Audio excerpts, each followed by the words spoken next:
lines that you can call 603-283-6160 to get in on the conversation with us. And we really do prefer to have people to talk to. 603-283-6160. That's what we're all about here at Free Talk Live. Just people being able to get out whatever kind of ideas they want to get out to people. And whatever things they want just anybody to hear from them.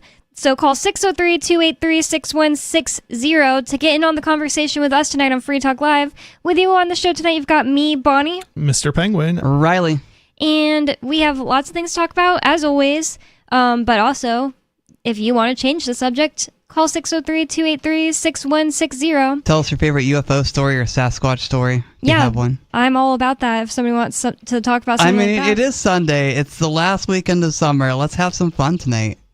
This is not the last weekend of summer, just so you know. That's true. I really am adamant when people talk about this that summer doesn't just end when it's September 1st. It's late summer, sure. What determines when summer ends? It's the fall equinox. The fall equinox. Okay. And that is this year, September 22nd. Like, I wholeheartedly reject that because it's not just like that's like, oh, trivia to me. In my opinion, it's like, well, we just don't have a full summer, but we have full everything else, like 15 years of winter. I can't stand it. Isn't it kind of arbitrary, though? Like, when it's... No, actually, it's extremely not arbitrary. It has to do with the angles of the planets and the moon and when things start to change over to different. Like, if it was just arbitrary... But it doesn't happen the same time every year, right? It fluctuates a bit. Yes, those things fluctuate, but they keep that in account. They don't just say, oh, it's September 20th every single time. They calculate ahead of time. So that's why it's like definitely not arbitrary. It's arbitrary to say, well, we named this day September 1st, and once it's September, it's not summer anymore. And the other thing is, like, doesn't that also depend on where you are? I mean, up in New England, we have shorter summers, right, than, say, down south. What you're referring to is shorter lengths of warm weather. That doesn't make it not summer. Oh, so the summer's not determined based on the weather? Well, the weather is just like a byproduct. It has to do with the angles So, for example, I lived in southern Utah. It didn't really start really cooling down below 90 degrees for a high during the day until late September, early October. Sometimes. And one really big misconception... See, I just lived in the New England area too long, like my whole life, basically. Well, one big misconception about New England weather is that it's somehow cold in September. Like, my wedding was September 25th, and I was wearing a short dress. Like, my dress was above my knees, I think, or around my knees. Yeah, no, it's above my knees. I was wearing like a mini dress. It doesn't usually start to get really cold until more like October in New England. So that's what I'm saying. Why would we say, oh, this is not summer anymore? It's late summer, so of course it's less extremely hot than like mid-July, and that's fine. Doesn't make it not summer. I just feel like I'm getting stolen from. Okay. You see what I mean? I guess what I meant to say is the last holiday before summer ends. Mm-hmm. Yep, and it's going to be a big week or a long weekend for people that have slave jobs. Yes, and it's a government holiday, so, you know. See, to me, this is the time of year that school starts back up, but I'm not in school, so it doesn't, like, I wouldn't even notice it if it wasn't such a big deal. Right, that's a huge thing I've noticed, that people who tend to say, oh, it's no longer summer, are just going off of when their school started back. Yeah. Like, it's no longer summer break. You know what I mean? Yeah. But if I sound all angry about it, I'm not actually angry. I'm just kind of joking, but also... You school kids are taking away my summer! Yeah, I'm like passionate about it. It's like, don't make me feel like it's winter from September 1st to literally sometimes May 1st in New Hampshire, okay? Like, I will not be able to live here. I will have to leave. Not really, but, you know. It's sometimes that cold for that long. This year, we just got so lucky, too. I don't want summer to end. It was not raining every single day, like some years that I've lived here. It was actually a drought, and I love it. I'm so glad there was drought. One of the things I have to say about people who complain about the weather in New England, clearly they haven't learned to use a thermostat. Mm-hmm. You can adjust the temperature. Oh, if you're inside all day, sure. But you can't just be like, well, let me use my thermostat to make it to where the hiking trails are open. Well, you sort of can. You can't. It's called layering up. Okay? No, you literally can't access certain things in the winter. Layers. No, you literally cannot. They are closed down. I agree with Bonnie on this one. You can't access certain areas. Are you telling me people don't go skiing in cold weather? I mean, they go to places that are made for skiing, but you literally, if I want to go to a specific hiking trail, I can't do it for 6 months out of the year in New Hampshire. especially in northern New Hampshire. I don't know about 6 months out of the year. Because you don't go but- do those things. Yeah, Those things. That's certainly fine. When You the spend snow's more on time the indoor. ground, it does make it harder. Although It's not people- just snow. It's like people piles of ice. People do cross country skiing. I mean, that is a thing. Are you actually denying that parks and hiking trails close down for the winter? I don't think the trails close, but the government might close. They do them. close. in a sense. Yeah. Yeah, the government closes them, but also it would be like really dumb to go try to walk on a bunch of like sheets of ice in unmaintained hiking trails in the winter. People Yeah, I've just never don't lived do in that. Alaska. Have you?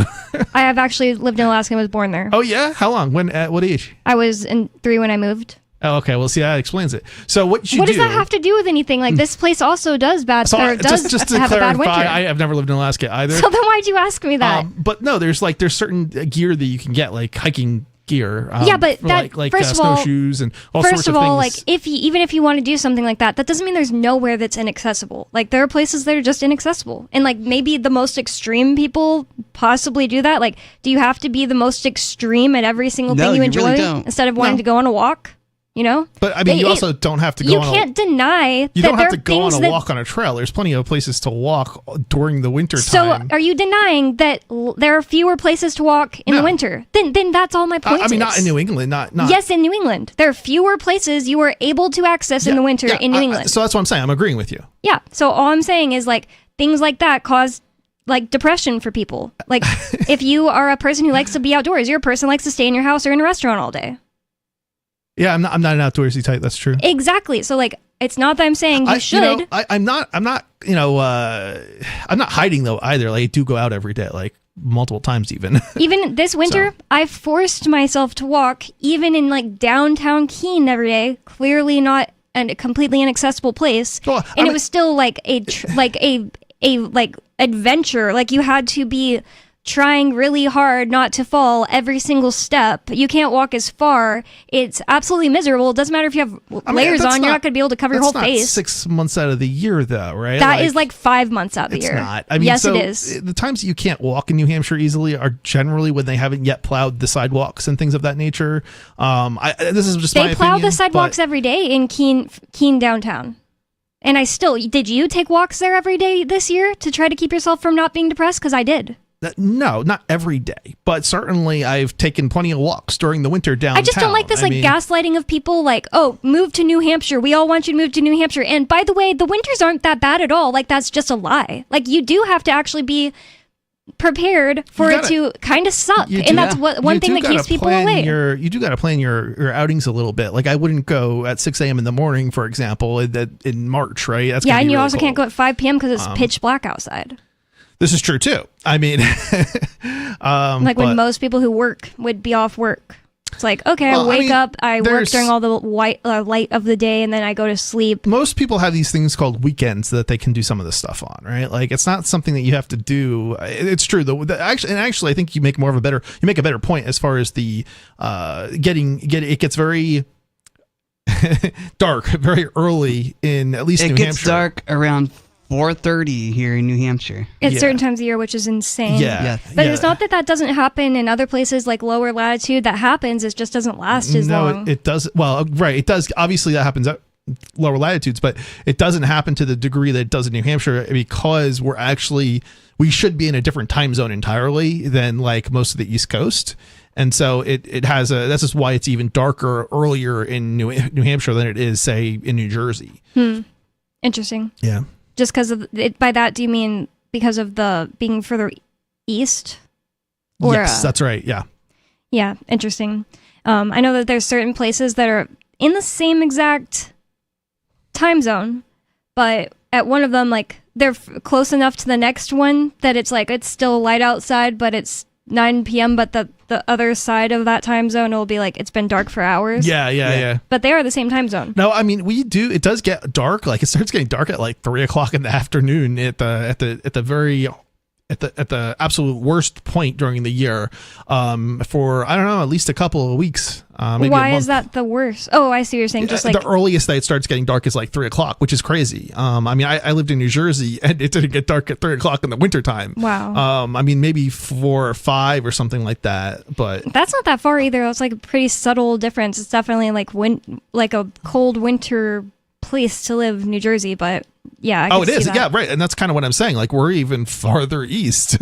So Yeah. we actually should be in a different time zone than most of the East Coast. Yep. And, I mean, if we're considering, you know, what is daylight? I mean, Yeah. This is why we need to secede from the United States and stay on our own time zone. you know, I would it's- love that. It's actually another good argument to secede. You know, just the simple daylight. You know, it's like we should really be in a different time zone and part of a different country. Yep, I agree. And one of the things that's really annoying about that is just the other states around us just somehow say that they have to all agree with us if we want to change our own time zone.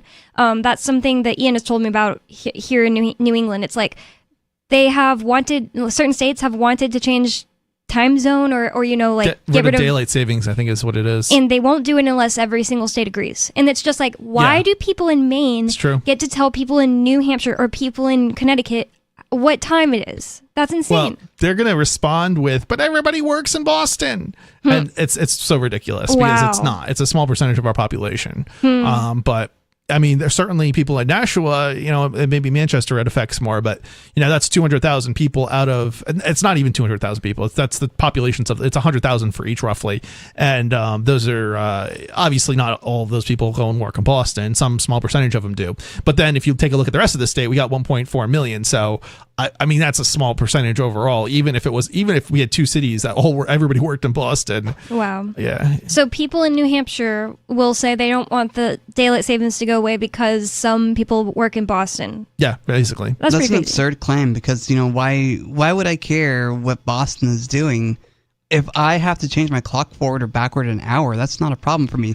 I know that there have been people near me in southern Utah that may commute to Vegas for work or Oh, wow. Mesquite for work, and they're going to change their clocks back and forth, and they don't care. Yeah, I actually have They make never it known work. anyone that does that, but I was going to say I'm sure there are people that work in a different time zone.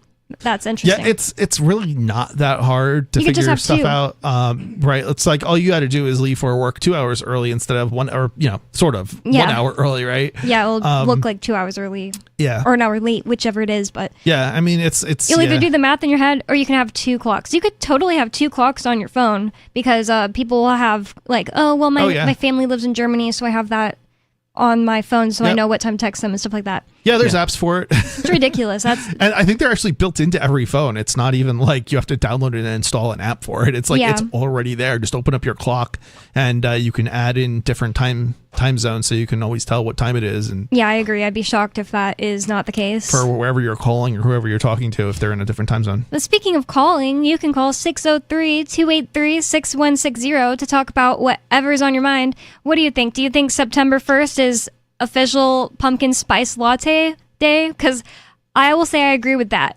But I just am drinking a pumpkin spice latte in the late summer, and that's fine. And I love get to prepare for the fall, like start decorating stuff like that, even September 1st. You know what I mean? Right. I just don't like to pretend that it's not summer anymore and that it can't possibly get warm. And if it does get cold, It is hot. It was hot today.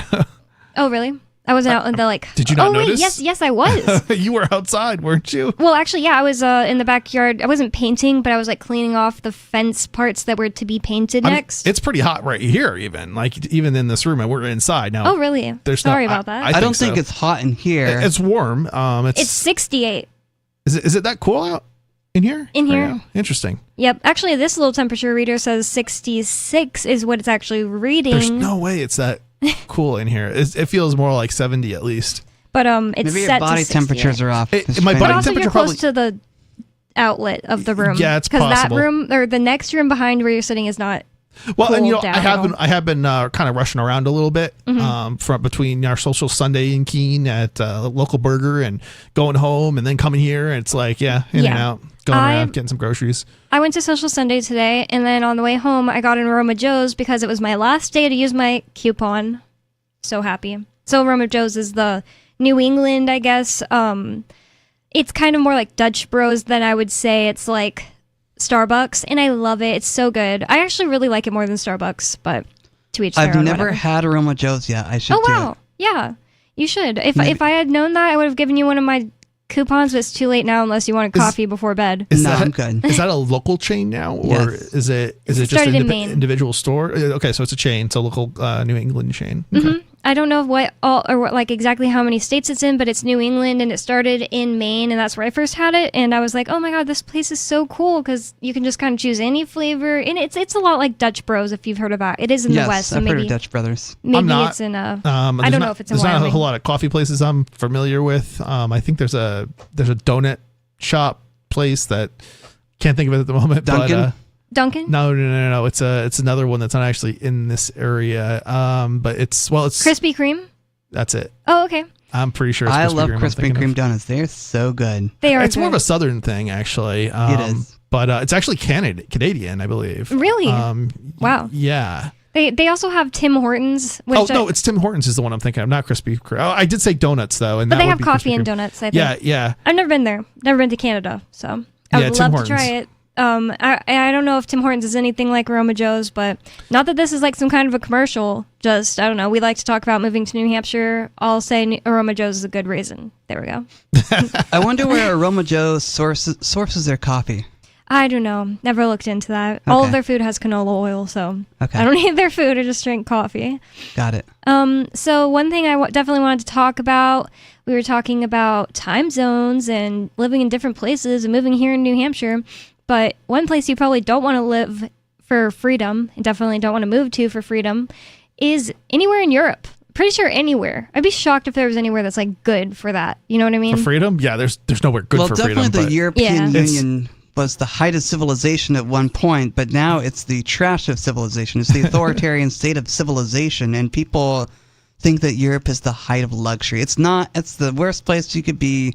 If you want to be taxed to death, then fine, go there and be taxed to death, but don't drag your luxury over here, because that is not development to me when you are taxed to death just for healthcare. In my opinion, it seems like they have a lot of like nice things, but one, it probably won't last as you're bringing third worlders in huge quantities, and you're making your citizens poorer and poorer, and you're snuffing out innovation and stuff like that.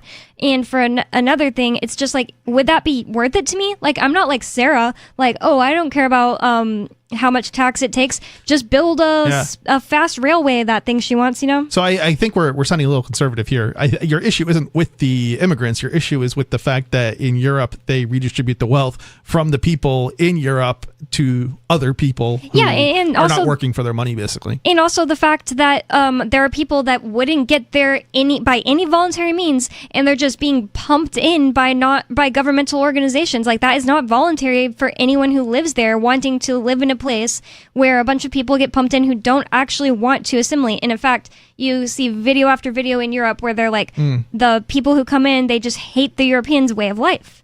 And that wouldn't happen in a completely voluntary society. There could be someone who invites people to come live in their own private property, but not, hey, this person's going to live in this, all these people are going to live in this apartment complex next to you, and your taxpayers pay for it, and these people don't even have to get jobs because your tax dollars pay for their expenses. It's not about the the countries and the people that live there, that there's no good ones. It's like, if there were people that genuinely had any type of libertarian bone in their body and lived in that country, and they found a way to get here, they would be welcomed with open arms by anyone. So I think what you're saying is socialism depends on closed borders in order to not bankrupt your country, basically. What do you mean by that? Because if you're redistributing wealth, right, and you're only doing it for a small percentage of your population, that works. But if you open the border and you say anybody can come in, and then you're also going to fund those people to come in and keep them, let them, not work, basically, because you're, maintaining their lifestyle, whatever that ends up being, you end up having more people to support than you have people actually being able to support them. In other words, workers. Yep, that makes a lot of sense. One thing I tweeted recently, if you think I'm sounding like a conservative, is I would rather have 1 million illegal, quote unquote, people from Mexico that are like my ex-husband, who works his butt off and doesn't take any welfare and is just an all-around good person to be around, than 10,000 white American welfare whores. Well, I would make a trade. And I think it wasn't so much that you sounded, you just didn't phrase it the way it was being phrased is just, it didn't quite include all of, if you know you, right? Yeah. Like I know you, I know what you mean. But like I think some people on the radio who might be listening for the first time ever to Free Talk Live don't know, you know what you're saying, and it just comes off a little conservative from that angle. Yeah, it really sucks. There are certain things. It's hard to talk about borders. It's hard to talk about like and immigration. Yeah, because it's like those are basically buzzwords where other people will get like I don't want to say triggered, but there will be a trigger set off in their mind by the people who educated them to be this way, aka brainwash them to be this way. Oh, they're talking remotely negative about immigration. That makes them a right winger. Friend, I don't want to say her name, that goes to the college in and I know that's town. not what you're saying, right? But, I know but you people know are that. going to assume it. They're going to think that you're being bigoted and you've got problems with Mexicans or whatever. Why would which is you really care what funny people because think? you were married to Yeah. a Mexican, right? It is a good point that I honestly care a lot less what people think. Like I used to spend way more time like explaining myself on Free Talk Live because it's just like, I don't know, listen a little longer maybe. But then again, people have TikTok brain, where they're like can't listen to things more than 10 seconds. And the thing is, like, you're going to say something that's going to offend the right, or you're going to say something that's going to offend the left anyway. From that perspective, being a libertarian, yeah. But I think it's kind of important because even amongst libertarians, especially that aren't in New Hampshire, they may not understand that you're not actually speaking from a conservative viewpoint in this particular case. Mm-hmm. You're talking about you're talking from a libertarian standpoint, but because we are just so especially when we live elsewhere, libertarians live elsewhere, we're not used to hearing other libertarians talk, right? So we just assume that they're a conservative, or we assume, that there's somebody on the left, and that's not the case unless you kind of go into the nuances a little bit to explain what you mean. Yep. People on Twitter have been accusing different people of being not libertarians for different reasons, and recently I've just been noticing that it's like it can come down to very irrational reasoning. Like they can say that if they're more of a left-wing libertarian, they will claim that people like the Jeremy Kauffmans are not libertarians for not having the same left-wing opinions as them. But I'm just tired of the libertarian purity test. It's nuances, I think, and I think some people end up going down the wrong path, and they're not. I think they're not libertarian actually, but it's just because they're not thinking about the nuances enough. So 603-283-6160 is the phone number to get in on the conversation with us. You can change the subject, bring up whatever's on your mind. It's Free Talk Live. More coming up. This hour of Free Talk Live is brought to you by Dash Digital Cash. Dash is the cryptocurrency designed to be used for spending. Rising fees have made Bitcoin useless for purchases, but Dash continues to have fees less than 1 cent per transaction, and its features ensure Dash is undefeated as the most useful cryptocurrency in the marketplace. From a technical standpoint, Dash transactions are irreversible, and its network is protected from 51% attacks by their Chainlocks technology. There's no need to wait for a confirmation before considering a Dash transaction complete, so it's great for merchants. Dash is one of the oldest cryptocurrencies and is widely available on exchanges, including the decentralized Maya protocol, and in multi-crypto wallets. It's easy to get and use Dash. Start by learning more at dash.org. Big thanks to the Dash DAO for sending us 32 Dash per month to promote Dash on the air. Visit dash.org to learn about Dash. Dash.org. From Feature Story News in Brussels, I'm William Denslow. The UK, France and Germany are taking steps to restore sanctions on Iran over its nuclear programme. Ollie Barrett reports from London. The so-called E3 grouping of Britain, France and Germany have written to the United Nations Security Council, triggering a so-called snapback mechanism. This means they believe Iran has significantly failed to fulfill commitments made in the 2015 international nuclear deal. The Security Council now has 30 days to decide whether sanctions relief should lapse. Tehran says there's no legal jurisdiction for reactivation and says it's ready to resume negotiations on its nuclear program. The US has backed the E3 move after bombing Iran's nuclear sites in June.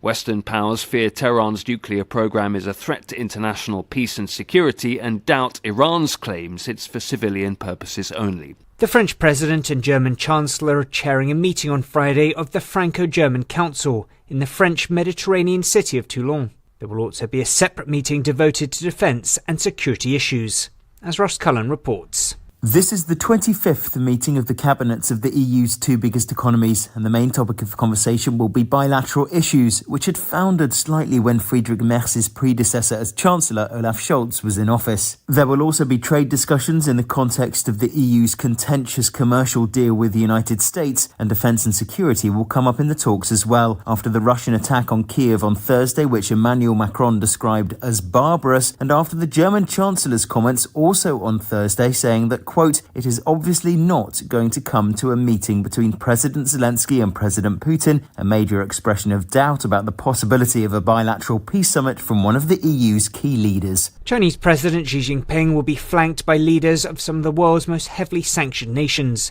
Russia, North Korea, Iran and Myanmar, at a military parade next week in Beijing. Laura Westbrook has more. Russian President Vladimir Putin and North Korea's Kim Jong-un will attend a military parade on September 3rd, marking the end of World War II after Japan's formal surrender.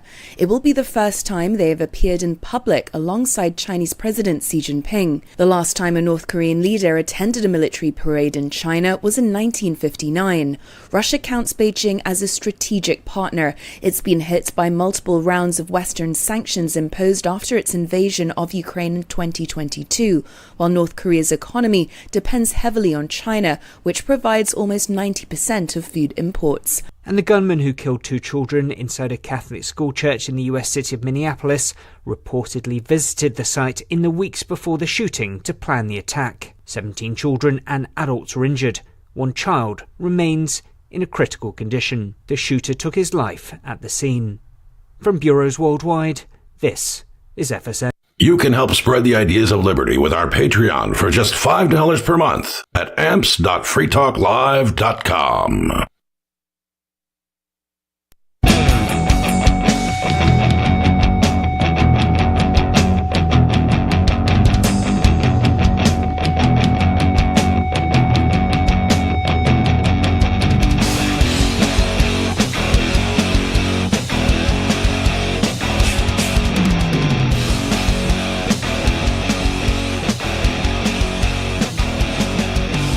It's Free Talk Live. That's talk radio that you can control. 603-283-6160 is the phone number to bring up whatever is on your mind. That is 603-283-6160. And I'd like to thank Nathan for being an amplifier with us here at Free Talk Live. That means that Nathan went to amps.freetalklive.com and signed up to support the show. AMPS stands for Advertise, Market, Promote, and Support. Thanks again to Nathan and everyone who supports us. And again, that's amps.freetalklive.com if you'd like to check out the perks and benefits of becoming an amplifier. And with you on Free Talk Live tonight, you've got me, Bonnie. Mr. Penguin. Riley. And in the last segment, we didn't start getting into this article, but we did start talking about some of the things that have caused Europe to become less free and less prosperous as a continent. They might as well be considered a country because they've not really, but they've banded together and become the European Union. I wouldn't trust anybody in the European Union as far as countries once you've joined, because you have to follow European rules and regulations and such.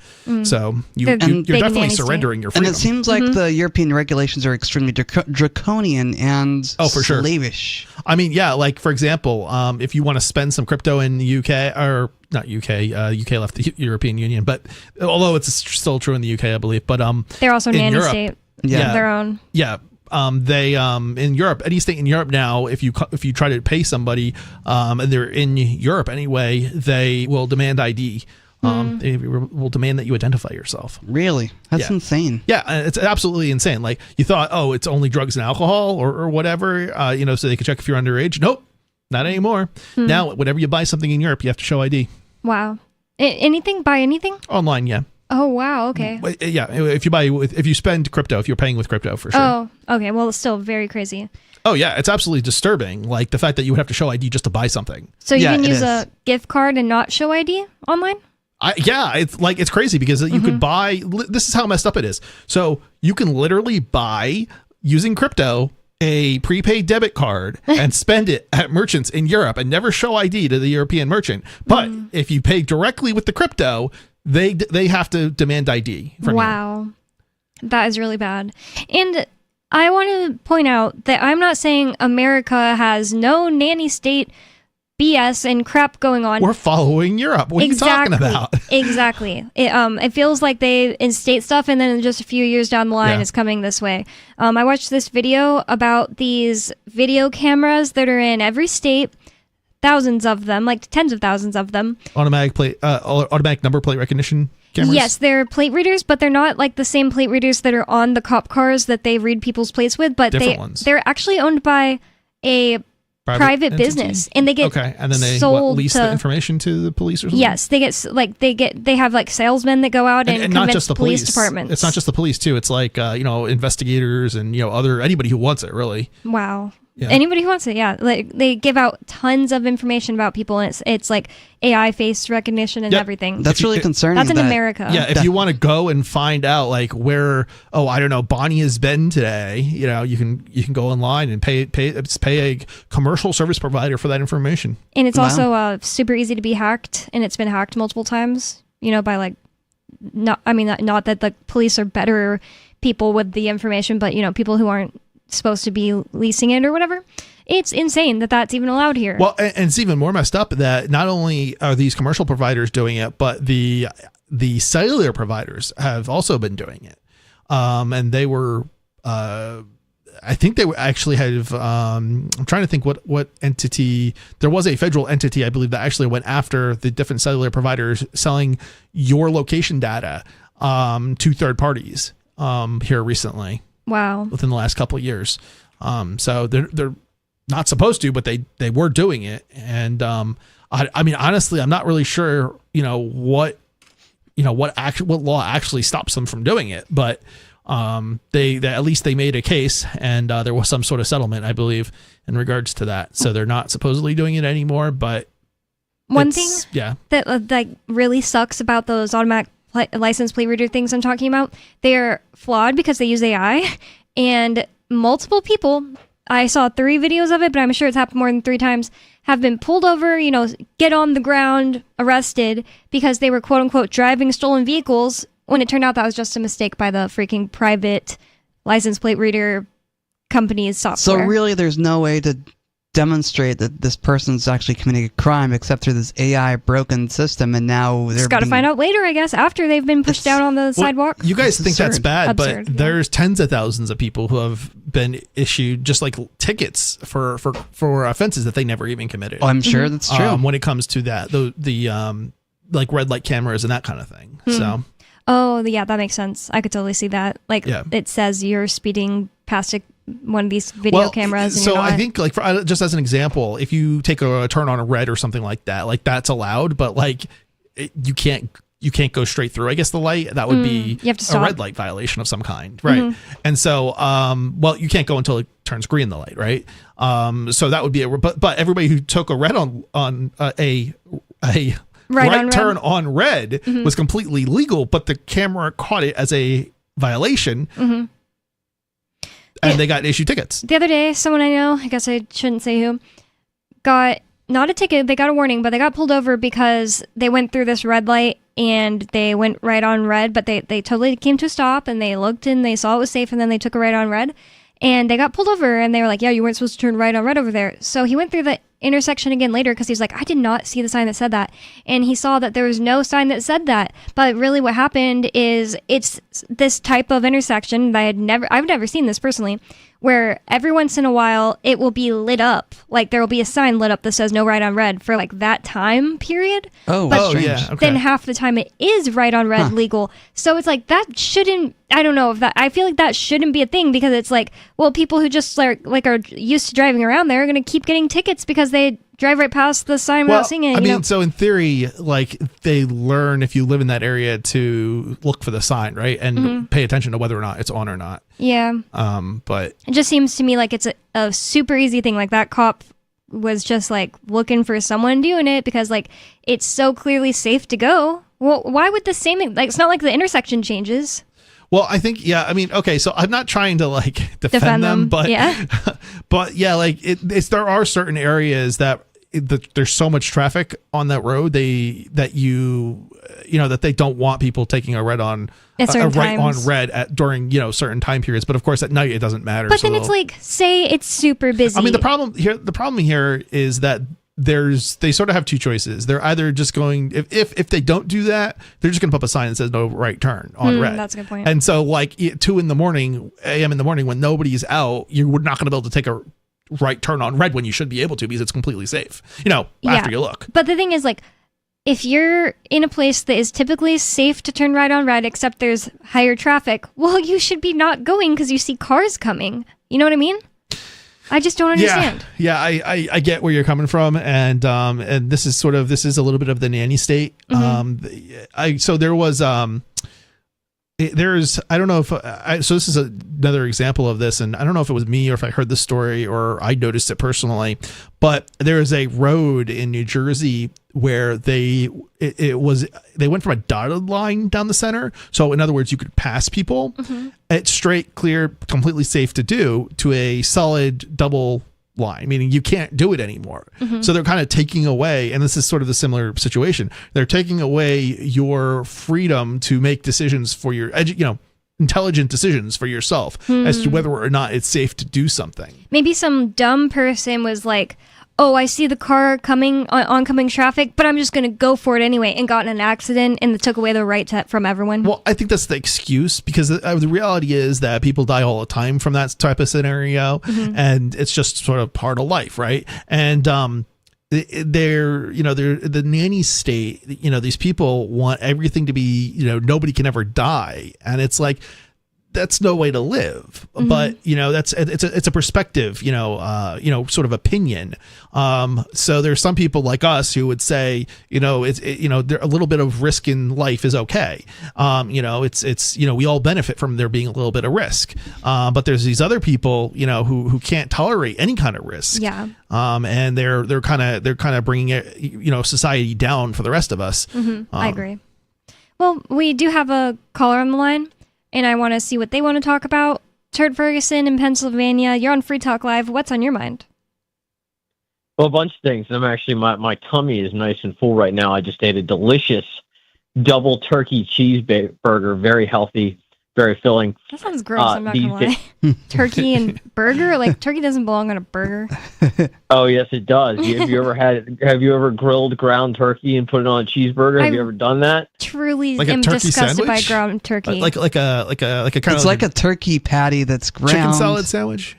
I think. No, just like making a burger but out of turkey instead of cow. Almost said pig. Bonnie, you would, your mouth would water if I made you one of these things. Okay. These days, I like to press my French fries fresh from fresh potatoes, organic, that I get at the grocery store, smother them in olive oil, and air fry them. Oh my God, I can't eat regular French fries anymore. Now, once you've had like fresh pressed French fries from organic potatoes, nothing else just does the trick. What do you mean by pressed? Because I make my own French fries. I just like soak them in water to get out some of the starch, and then cut them into fry shapes and cook them in olive oil. Yeah, you buy a French fry press on Amazon. What is that? What do you mean by that? Like it just cuts them faster? Well, yeah, that's okay. exactly what it does. Yeah, That's cool. It has like a metal screen that's large. It's like the perfect size to cut them into fries, and then you just push the potato through it, and out the other end comes the fries. It's very good. And I drink these sodas now called Zevia. It's totally all natural soda pop. It's only got 4 ingredients, so it qualifies as a minimally processed food. Sweetened with stevia, not with any artificial or sweeteners or sugar. Both are really bad for your gut. Well, you know that stevia is gonna tank your tea, which you claim to care about. No, it doesn't. That's a myth. I don't think so. There are plenty of studies. It definitely is. Trust me. I've It just read a tastes lot like about crap it. too. No, I disagree. I don't know. Well, maybe I don't know. Maybe I haven't eaten these artificial sweeteners in so long, and I just basically just consume stevia now in its place. So maybe it just tastes good to me because it's grown on me. I'm not sure. But this Zevia soda pop, I mean, it comes in cream soda. It's just so good. Anyway, Sugar is good for I you. was thinking, huh? Sugar is good for you. Especially when it's not processed. All natural sugar is good for you, but it still will mess up your gut. your gut microbiome. I mean, the bad bacteria in your gut love sugar. Probably not as bad as like the artificial sweeteners and all that stuff, obviously. But that's why you drink kefir and kombucha and eat good food. Usually, sugar can be digested and gotten rid of in your first intestine, whatever the heck that's called. Is that the large? I'm mixing it up. Yeah, I mean, I'm not saying it's bad for you in that sense. I'm saying it's bad for it's not great for your gut microbiome. The bacteria. Yeah, but it'd have to get there first. So I'm not sure that that's right. true.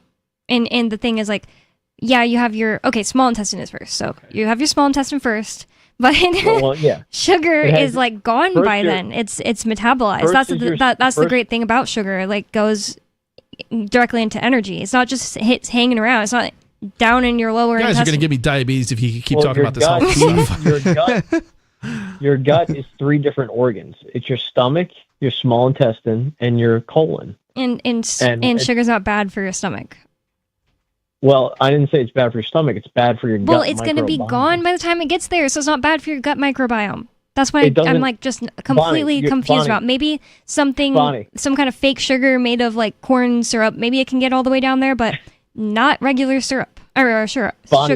Your stomach is right after your esophagus. It takes food 1 second to go from your mouth to your stomach. And you just said that you're not claiming it's bad for your stomach, so I'm saying it gets to your stomach, and it's going to be like digested and eaten by the time it does get to your small intestine, but that's like the furthest it's going to get. And yeah, you have a microbiome there, but I don't see how it's harming your microbiome. It's just as long as you're not eating one that's made of crap like high fructose corn syrup or whatever, or any kind of corn syrup. Corn is just that's crap. Significantly worse for your gut microbiome, but there's bacteria in your stomach. There's good bacteria and there's bad bacteria. And what the heck does that have to do with sugar? Because sugar is just sugar it's just a macro. It's just not a macro. It's just one of the carbohydrates that you can consume. It's not something that's like poisonous to the walls of your I didn't say it was poisonous to walls. I said then how is it harming you? It doesn't make any sense. I'm telling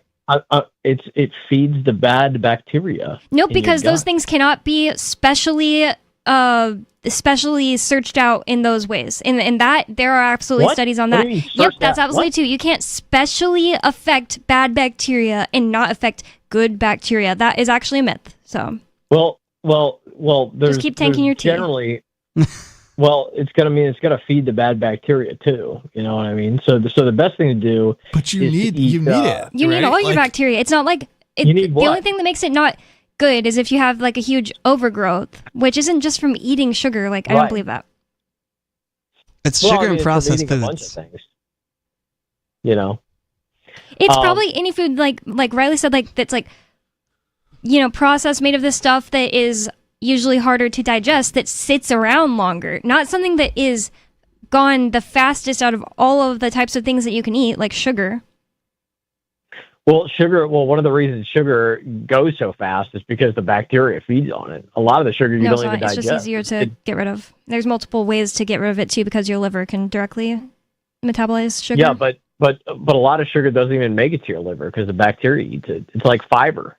A lot of fiber only gets to your colon in digested form because a lot of it feeds the bacteria already. And that's a good thing because you don't want like big pieces of things going. If it's prebiotic fiber, yeah, right, yeah. But sugar, on the other hand, can feed bad bacteria too. Prebiotic fiber mainly feeds good bacteria. You know what I mean? Nope, that is a myth. That's a myth. There's no such thing as a prebiotic that can say I'm going to only feed the good bacteria. There's not such thing. And all those seeds, all of those things that they try to say will. I said primarily. And all those things that will try to say that we're seeding good bacteria in your gut, they die because you have stomach acid. Bonnie, you're putting words in my mouth. I said primarily, not only. Okay, primarily. I don't believe that either. Don't believe it. They're just trying to sell you something. How can you not believe that? You don't believe prebiotic fiber primarily feeds good gut bacteria, not bad bacteria? Oh, I thought you were saying prebiotics, like prebiotics themselves, because you can't seed just good bacteria in your gut. You just can't, because you have all these stomach acids and they die. It's a whole thing. What, stomach acid? Yeah, stomach acid and all kinds of stuff, and you can't just take a pill that puts bacteria in your gut. They're dead. I'm not talking about probiotics. I know, and we've established that now, so whatever. Okay. You're All right, taking well, your anyway, tea and it's You making guys you are agreeing with each other, so in this one instance, not anything else you yeah. said. I mean, I don't know what the problem is. Let's move on. Well, did you Trey call in gets about? to call in about whatever he wants to talk about. He wants to talk about stevia. Was that it? Was that what you wanted to talk about? Well, now I forget, but maybe I'll remember in a second. But stevia, yes, stevia is better for your gut than sugar, objectively. Mm-hmm. I'm not saying sugar is necessarily bad for it, but it does. It's not great for your gut microbiome. You said it harms the gut. You said it harms your gut, No, I said it's bad for your gut microbiome. and I don't accept that either. Well, we got a recording. Anybody can turn it back and listen to it. You know? No, I'm saying I don't accept the idea. Sugar is just bad for your gut microbiome. It's just made up crap. They don't want you to eat sugar because they don't want you to have energy day to day. No, that's not true. It's So just whenever infection somebody's that's accepted. about to have a surgery, especially something like a C-section, they'll be like, you can't eat after this time, you can't even drink water, but the last thing you're going to do right before that cutoff time is take this carbohydrate drink. I'm sure it has a bunch of crap in it that's not good for you because like hospitals are just notorious for that for no freaking reason, like added crap that doesn't need to be there. But it's mainly just a carbohydrate drink. It's like sugar water. And the reason that they give it to you is because that gives you the most readily available energy that your body can just use for throughout the day without having a bunch of crap in your gut. And, you know, they're not going to give you something that's just bad for your gut right before they give you a surgery. Well, I didn't catch everything. An email from work came through. I think that's just because you can't like comprehend this stuff because you just repeat like, I read this on the internet once.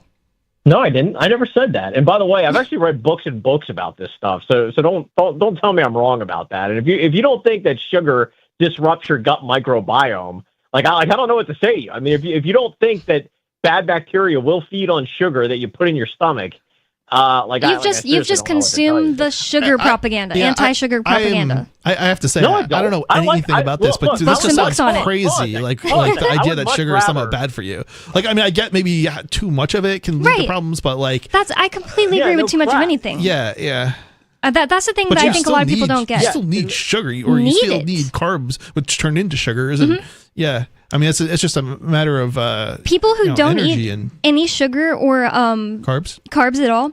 Their body turns the meat and milk and other things that they drink into carbohydrates.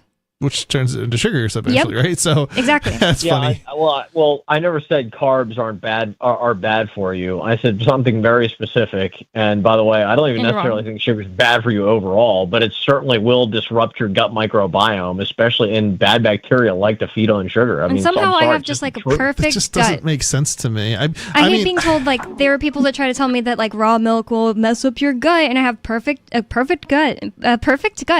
digestion. Why would raw milk mess up your gut? Because there's like more pasteurized. Right. The pasteurization is just killing like the bacteria and stuff that's in the milk. Like it's not okay. All right. Well, anyway, this is from Columbia University. Their study. reputable This is one of the source. first ones you can find. This is one of the first ones you could find on Google. Oh yeah, I bet. Columbia University sounds like a pretty reputable source. Says yes, consuming too much sugar can disrupt your gut microbiome. Too much. Imbalance. Did you not hear what you just said? Dysbiosis. We just all agreed that too much of like anything can cause problems. Like if you eat a surplus of anything, no matter how good it is for you, that doesn't mean like I'm switching to stevia now because sugar is bad for your microbiome, like you said. So just to be clear, we are in agreement that sugar can disrupt your gut microbiome. I think that anything that you eat a surplus of to where your body can't harm or process it before it gets down into your gut could potentially mess up your gut microbiome, but you just don't do that. You just eat like a normal person. I'm kind of wondering what that even means, though. So like mess up your biome, I could see there being a potential for certain things, like say you eat just like a bunch of something that's fibrous, but you have really slow gut motility already. It could make an overgrowth of a bunch of bacteria, which can harm you because it's like, oh, a feast. Like this is in here all day. It's going to be in here for hours, and we get to feast, and then we multiply. But sugar's like the last thing that's going to do that because it's going to get out of your gut faster. That's why it seems so ridiculous. But when he says a surplus, like, sure, maybe if you eat a surplus of anything, but you don't even have to eat a surplus of certain fibers to do that. It does matter how long. It does matter how long because your body's going to get rid of it without the bugs, whatever, bacteria. The bacteria is already in your gut. It starts feeding on food as soon as it gets there. I don't think you understand what I'm saying, so whatever, we can move on. Like, I don't even think you've processed anything I said. Maybe not. It sounds like we're in agreement anyway. That no, it doesn't. In fact, disrupt your gut microbiome. But I was going to say, Sydney Sweeney is just an amazing person, and a figure like Sydney Sweeney, I think, comes around maybe like once in probably once in a generation, really. I watched this guy who does these like as objective as you can get analysis of people's faces, and he talked about all the good parts about her face that I agree, like her face shape, very cute and feminine. And then talked about every other part of her face and rated her like a 6.8. And I was like, you know what? I can even agree with that. That is totally, I totally agree with that. I'm just not going to be psyops into being told that she has a 10 in the face. That's insane. Like, she might have a perfect body. I don't even care. It doesn't mean she has a 10 in the face. I think a 7's a little low, but I think 8 is probably more accurate. No, it was a 6.8. Objectively, you should look up his video. I wish I had, like, the YouTube guy's name. Thanks for the call, Turd. 603-283-6160 is the phone number. That's 603-283-6160. I'm sure Chris wants you to call in to talk more about sugar and what girls are the hottest. Oh, God, please, no. More Free Talk Live coming up. The Relationship Pro talks to your girlfriend so you don't have to. We're joined today in our demo center by Eric and Pam, a couple that's been teetering on the edge of divorce for years. So, Pam, you guys have been using the controller all morning. I understand it's a very good listener. It's like talking to a fully developed person. It's got to be a major relief not needing your husband to be your partner or a friend. Oh, yeah. So, Eric, it must be a tremendous relief to know that there's someone else on the other end of Pam's eye rolls. Oh, now I can focus on my game instead of worrying about all that stuff she said there. Will the Relationship Pro keep you two together? I think it'll drag this thing out for another couple months. Amazing. Now, to thank you two for coming on the show, we bought you two the new deluxe Relationship Pro Extreme. This expanded model has 2 new modes. Fantasy mode, which allows you to select the age and nationality of the controller's voice. Oh, I choose a voice like my dad's. Okay. And a hyper-realistic mode that starts fights and then grovels pathetically when it's afraid you might get rid of it. This is the Onion News Network. The new 4th edition of Healing Our World, The Compassion of Libertarianism, will take your understanding of liberty to a deeper level and has over 1,300 updated references, new cartoons, and a foreword by Dr. Ron Paul. With discounts for multiple book purchases, the 4th edition of Healing Our World is a great gift for the liberals, pragmatists, environmentalists, and Christians in your life who think libertarianism is cold-hearted. Get yours today at healing.freetalklive.com and use promo code FTL for a $5 discount. There are lots of ways to listen to Free Talk Live. Our podcast has been around since podcasts began, and now the FTL feed is loaded with content besides our full show archives. Did you know that we make it easy for you to customize your podcast subscriptions? We have different feeds, one that includes only our full shows, one with just the Daily Digest, and our main feed that includes everything. You decide what you listen to. It's quick and easy to customize your feeds at feeds.freetalklive.com. That's feeds.freetalklive.com. You're listening to the live edition of Free Talk Live. Hour number 2 is next after the news here on the Liberty Radio Network at LRN.FM. From Feature Story News in Washington, I'm Simon Marks. Israel says it has killed Abu Obaida, a spokesman for Hamas who made regular appearances defending the group's tactics and leadership. The Israelis say he was killed in an airstrike on Gaza City, with reports on the ground suggesting it took place on Saturday. Meanwhile, thousands of people in Barcelona have seen off a flotilla of boats that departed for Gaza. Among the activists on board are the climate campaigner Greta Thunberg and the actress Chris Susan Sarandon. The boats are carrying food and medical supplies with the aim of breaking Israel's naval blockade. Chris McIntosh is a humanitarian response advisor. He says Gaza City remains full of displaced people. These are people that aren't in a position to rapidly move anywhere. They simply don't have the means. They are already living in destitute poverty, out of reach of the increasing food prices. It's a catastrophic situation on top of a catastrophic situation. In other news, the Trump administration is denying that it is making politically motivated decisions to flood the streets of many Democrat-led cities in America with troops and federal agents. Kristi Noem is President Trump's Secretary of Homeland Security. She spoke to CBS News. Every single city is evaluated for what we need to do there to make it safer. So we've got operations that, again, I won't talk about details on, but we absolutely are not looking through the viewpoint at anything we're doing with a political lens. I think there's a lot of cities that are dealing with crime and violence right now, and so we haven't taken anything off the table. Meanwhile, the mayor of Chicago, Democrat Brandon Johnson, has signed an executive order to protect the rights of residents in the event that the Trump administration does deploy the National Guard, but it is a largely symbolic measure with few practical consequences. Norway has signed an agreement to purchase anti-submarine warships from the UK. The deal is worth more than $13 billion, and the Ministry of Defence in London calls it the country's biggest ever warship export deal. It comes at a time when European nations are increasingly trying to boost each other's defence manufacturing capacities rather than relying on American suppliers. Thousands of people in Australia have joined anti-immigration protests in Sydney, Melbourne and other major cities.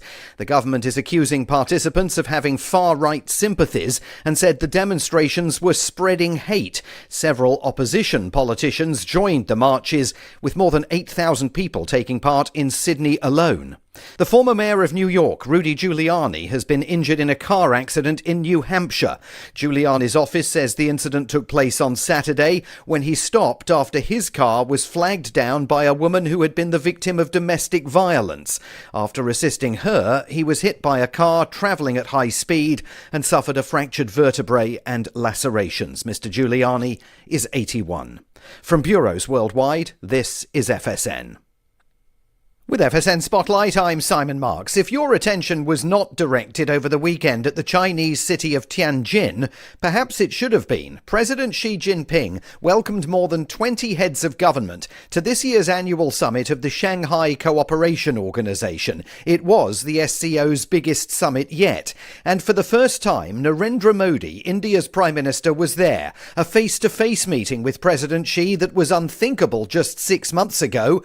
But then Donald Trump's global trade war and his 50% tariffs on India propelled the two leaders into an embrace. Russian President Vladimir Putin was also on hand. International security analyst Will Geddes thinks that with all of them pledging a new era of partnership, it's a big deal. A lot that goes on behind closed doors and isn't released to the general public or doesn't necessarily get out. It's the stuff that's talked behind those doors, which is really the critical stuff, potentially having implications later down the line. And the triage, or if you like, the triangulation of these three superpowers together, that will have a huge, wide-ranging implications, not only in terms of economics, but in terms of trade deals, in terms of even potentially the sharing of intelligence. Of China's bilateral relationship with India, plagued still by some territorial disputes, President Xi said it is now time for the dragon and the elephant to dance together. The main news again, Israel says it has killed Abu Obaida, a spokesman for Hamas who made regular appearances defending the group's tactics and leadership in Gaza. The Trump administration is denying that it's making politically motivated decisions to flood the streets of many Democrat-led cities with troops and federal agents. And Norway has signed a $13 billion agreement to purchase anti-submarine warships from the UK. And that is the latest feature story news. Simon Marks reporting. The call just came in over the police radio. Yeah, right here. It's just me and my producer Glenn and a camera. Buckle up. We don't know where in the mall the shots were fired. We don't know what's going on. It looks like a security guard. I'm going to see what he knows. Turns out he wasn't a security guard. He was just a guy in a blue suit. We still have zero information. Where do we go next? I have no idea. My gut says that way. Come on. I see an ambulance. Confirmed ambulance site. You'll see the space by the curb where an ambulance was parked just moments ago. You have any idea where the shooter is? I was being stonewalled by police, but I couldn't let that stop me. I spoke to a woman who said that she saw a man being escorted through the mall by police. Could this be the shooter? According to the description, he was a male, aged somewhere between 20 and 60. He's either Caucasian or part Latino or something like that. He was wearing some kind of a jacket. And I wrote something else here, but he got smudged. However, that information later turned out to be false. The shooter, if there is one, remains at large. Needless to say, our thoughts are with the victims here today, if there are any, which we don't know yet. This is the Onion News Network. Yep, we still do email. Drop your email address in the entry box at freetalklive.com, and you'll be kept in the loop with Free Talk Live.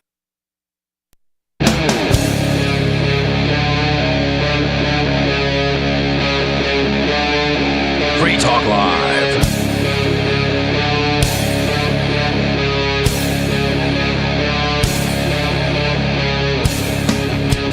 It's Free Talk Live, talk radio that you control. That means that you can call 603-283-6160. That's 603-283-6160 to get in on the conversation with us. And if you think like, oh no, she's going to be mean to me because I was mean to Turd, please understand that that's because we are always mean to Turd. Everyone's mean to Turd. I'm just always afraid, like, I'm mean to Skeeter, I'm mean to Turd. People are going to be like, oh, I'm not going to call him because she's just going to be mean to me. You know, we're not mean to everybody. Exactly. We're just mean to people who are like, what is wrong with you kind of people, you know? Like we were saying recently, like, we disagree with everything Sarah says, but we never end up being like mean to her, yelling at her on the air because she's just like... For the most part, we're not too terrible, but...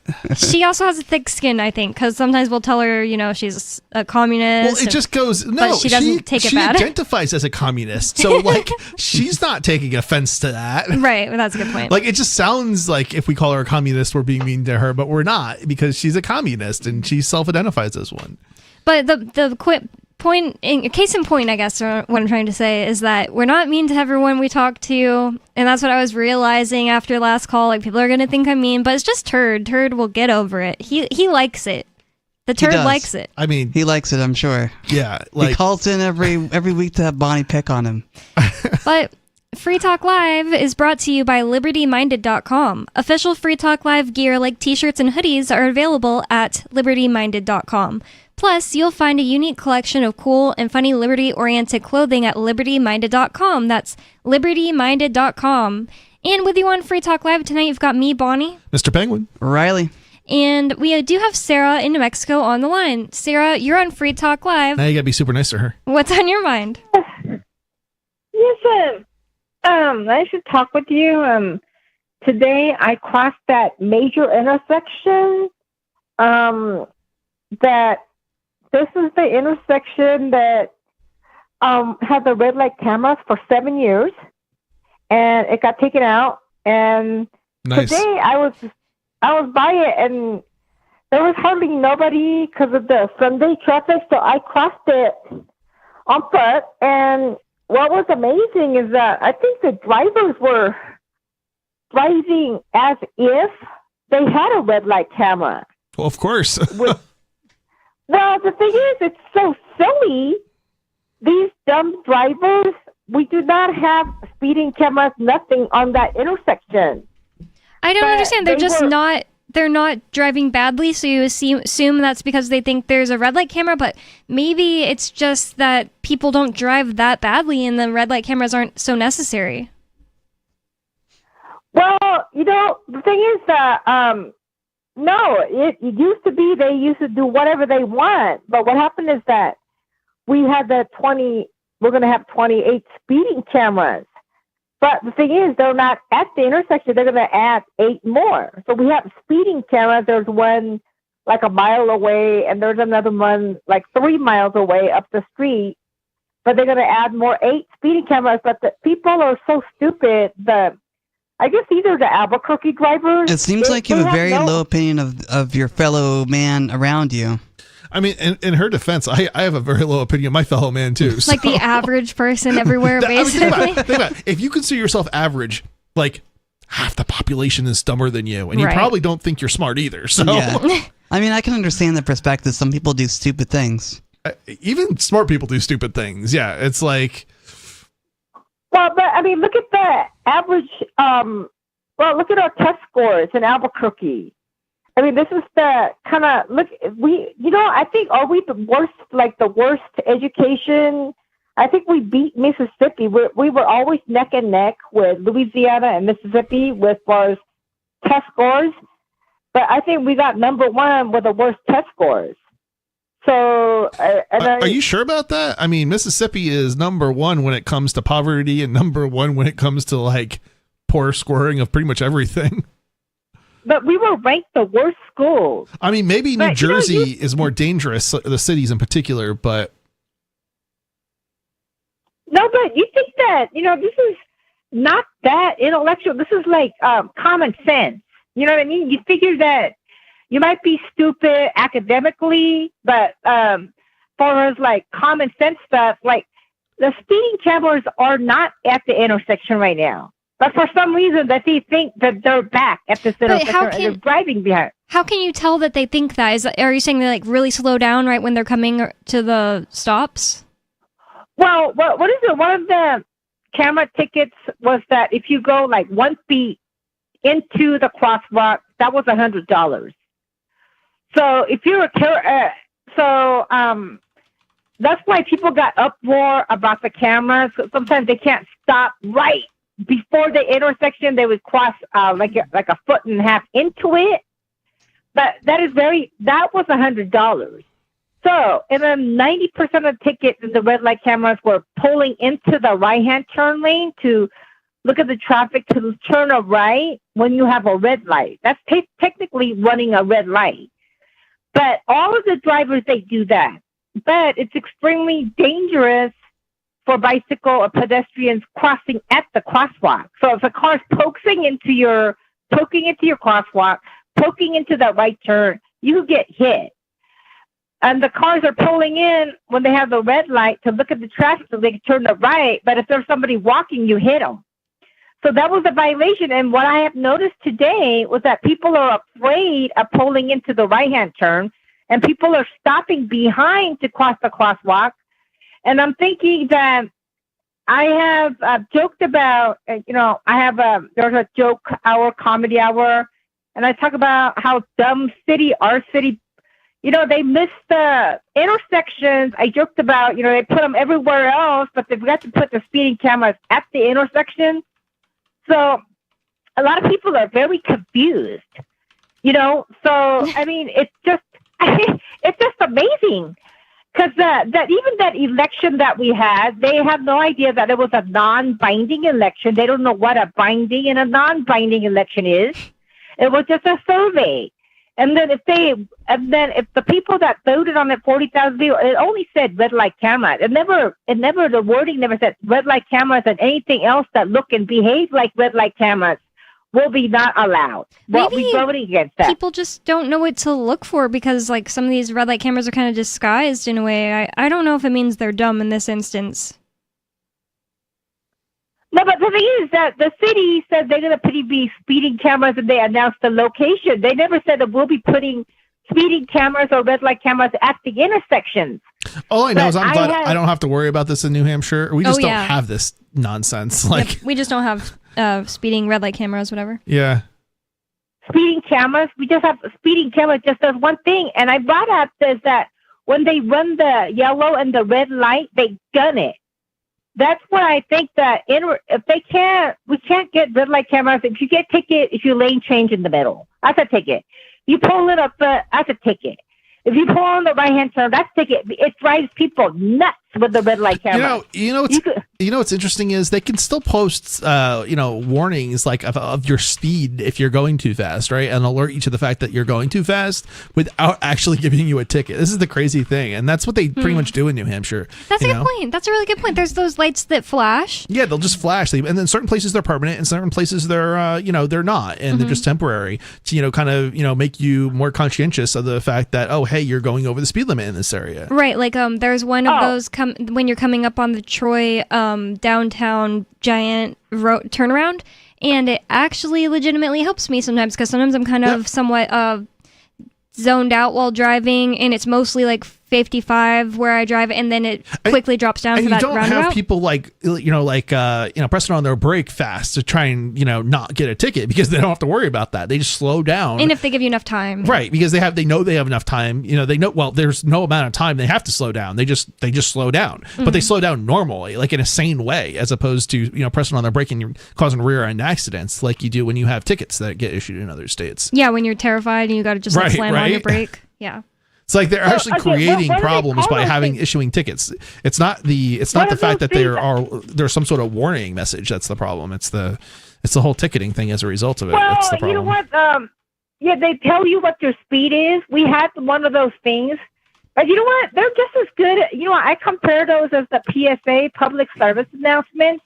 Yep. Oh, drivers, look out for pedestrians. Pedestrians, look out for drivers. Put on by the NMDOT. That's a joke. I always laugh at it. You know what? Those things, people will speed up even more just to see how fast they could register on those speedometers. Really? You know what? That might work in New Hampshire. You guys have some kind of intelligence or some kind of conscience. Bonnie would slow down. Over here, they would even speed up even faster. There's no consequences. It's funny. I always think I have a low opinion of my fellow man, but I think the people on the left have an even lower opinion than I of their fellow man. That is actually a really good point. Of the left, you're a communist, right? Or have you changed? I'm a socialist communist. Yeah. Okay, I don't know what the difference is, but socialist communist. Yeah. Yeah. Well, you know what? The thing is that I'm definitely a left wing. But you know that I don't know that I'm. You supported Stalin, right? Huh? You were a Stalin supporter, right?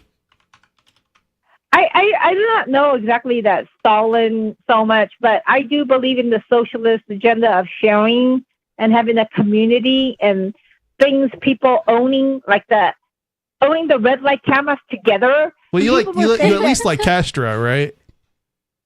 Yeah, at least I like Castro.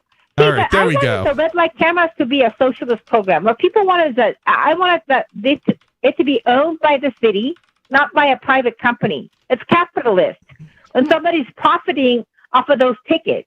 If somebody, I was thinking about it. That's capitalism. Redflex was making money. I don't know. That's capitalism. Money. That's more like crony capitalism, I would say. Cronyism altogether. Where just cronyism. Period. Where you're stealing from people in order to, use the government to gain more money. It's not exactly capitalism at all, in my opinion. It's not that. There was actually certainly not free market capitalism. That's for sure. Yeah. There was a capitalist entity, like a corporation, some private company marketing, maybe their CAO or whatever CEO was making like $1 million off the tickets. And that's what people were mad about. They wanted to be communist. They wanted the whole thing to be owned by the state, like the police department, like the fire department. All the money goes back into the state. It's community owned. But the thing is, right now, that's what they want. But I think they still have a patent or copyright. They cannot. They could profit off of it until it runs out. So technically, whatever people want, they just don't get it because we have the system. Well, I don't know, Sarah. I don't know if that is actually ownership, because what if somebody goes to work every single day and they pay their taxes and the city uses that to come up with a red light camera, but that person, since they co-own it, decides to take them down?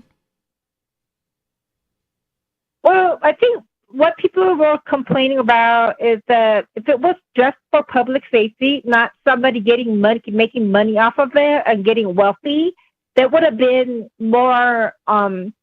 They would have been in favor of it instead of fighting the red light camera because they know some corporation is making. I don't know if I buy that, because it seems like people don't want to pay fines, or if they want to avoid, they will try and avoid fines if they can. I do have to wonder, what percentage of the population actually believes it's for safety, and what percentage of the population actually thinks we need more safety, right? Well, I have no idea what the breakdown is in here, but here's the thing: is that those people that are loudest and the noisiest and the boisterous are the few minority people that don't represent the public, the speeders and whatnot, they make a big havoc, and that is not the true reflection of the society. That's what I have found out. They're the most, they'll sue red flags, they'll come out and fight the cameras and all this, and they're minority people, but they're loud and they're brazen.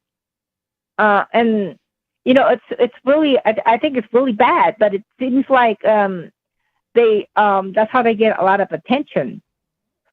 So I'm just shocked that the speeders are not coming out and making a big deal about it and fighting it. That's what's amazing to me. Well, I don't know. I think that there is definitely a bit of there's an oxymoron, maybe not an oxymoron. There's something wrong with your thinking there if you think that people will see a sign that tells them what speed they're going and speed up to see if they can hit 150 or whatever. But then also they'll be like, wait, these red light cameras are here for public safety. I'm going to slow down. It's know what, probably not Sarah, happening. you know what it is? I think it's called Stockholm syndrome. Is Stockholm, yeah. Yeah, is what it's called. And I'm referencing the fact that more people don't come out and protest it. Basically, it's mostly just the libertarians, or that are, and it just comes down to people have been brainwashed into thinking that they've done something wrong, and they probably haven't in a lot of cases. It's just the system's messed up. That's thank you for the call, Sarah. But earlier when we were talking about people getting pulled over for taking a right on red when it's totally safe to do so, just because there's like a temporary sign lit up they didn't see that says no right on red. It's like, why are people getting stopped in their day while they're maybe even going to a job or doing a job, harassed by a cop, an armed thug, because they did something and no one was hurt? Yeah, I think what it comes down to is the proportionality, right? It's disproportionate. The ticketing somebody is disproportionate to the minor infraction that didn't hurt anybody, right? Mm-hmm. And it's like, I'm not even somebody who could never see the idea of like speeding up to huge amounts. Well, no one got hurt, so everyone's fine. Like, if there was a private road that I owned, I would probably make that not allowed on my private road, because I can see how that kind of behavior is reckless and can easily turn into somebody dying. But I don't see how stopping, looking both ways, oh, no one's coming, so I'm going to take a right on red, is something that's like, oh, if we don't stop this, people are going to die. That's ridiculous. Yeah, I could see a no stop on red or no right turn on red during the day potentially, or during certain hours.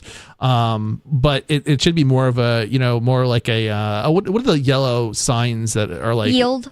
Not yield signs. They're like when you take an exit, there's a sign, it's a speed limit sign, but it doesn't mean you don't actually have to go that speed. It's not a legal thing. You're not going to get ticketed for it if you go faster than that. Mm-hmm. Signs like that. Like a suggestion. Yeah, it's a suggestion, right? Mm-hmm. It's a suggested speed, and I see that to me makes more sense. Like a suggestion, don't take a right on red here, during these hours, like that I can understand. Talking about traffic and red lights and things like that isn't the most, I wouldn't say it's the most interesting thing to me, but it's interesting because I'm hearing all the sighted people talk about traffic and cameras and red light cameras and all this stuff, and I'm just grateful I don't drive. It's kind of a boring topic, Riley, but it's still more interesting than like talking about, like, I don't know, what you ate for dinner last night. You know what I mean? It's like, or I'm gonna go on a health diet, right? Like, okay, it was Sarah's decision what she wants to call in and talk about. That's true, and that's the nice thing about Free Talk Live is Sarah can call in and talk about traffic. It's the evidence that we actually let people call in and talk about anything they and actually want. That's something I like about Free Talk Live is the fact that the subjects change so quickly. Like, we're not going to be talking about red light cameras the whole show. That would be awful for I hope not. everyone that doesn't like it, but amazing for people like Sarah who love it. But you know what? We do talk about it way too much because Sarah calls in constantly about it. Which is why, if you don't like it, it would be great if you called. We can change that topic right now by moving on. Yeah, we can do that right now. And we're definitely moving on, but you can change the subject if you want to talk about something else specific as well by calling 603-283-6160. But what we were going to talk about at the beginning of the show, this article from the Wall Street Journal says it's a very weird, hard to understand subtitle title, I think. It's Europe is losing. European nations have fallen far behind in economic dynamism. Oh my God, that word is hard. It's like dynamism. I don't know. I've never read it out loud. And military clout. Will the continent that once ruled the world become a bystander to history? So on May 13th, Elon Musk's SpaceX launched 28 satellites into orbit in a single day, one of over 100 successful U.S. orbital launches this year. China has sent more than 40 rockets into space since January. Russia, bogged down by war in Ukraine, has launched 10 rockets. Europe, by contrast, has launched 4. I think it's a little weird metric for how great a country is. Like, we put 100 satellites in space. It is a weird kind of a metric, but you also kind of have to look at like the population of like the European Union versus Russia versus the United States versus India versus, China and think about it kind of from that perspective. And it's one of the problems here is that the European people in the European Union have this tendency to not want to work, and it's it sounds kind of weird or funnier even, but they've actually got laws in Europe that won't allow you to work more than in France, for example, they won't allow you to work more than 35 hours, something like that. I've seen that, and it's so annoying how it gets spun on the internet. Like, people have this make these videos that are like kind of comedy all the time, where they're like, life in the day of a German or French person, and it's like, and now I take a break and go have a drink downtown and not go back to work for the rest of the day. And then it's like life as an American, and I wake up at 6 a.m. and don't go home until it's dark, working all day. And it's like, yeah, but that's also like, you don't have the freedom to work more if you wanted to in France, and you just get whatever they give you. If you want a better healthcare system, you don't get to go buy one. Right. No. And the thing is with that is it's not like the United States is like that much better. Like, we have like 40-hour work weeks and things like that are instituted in law too, to some degree. And like children not being able to work, stuff like that. Yeah. It's not perfect here, but definitely not. It's not. And it's getting worse. And it does vary a little bit from state to state too. So, but you wonder why, Europe is doing so badly.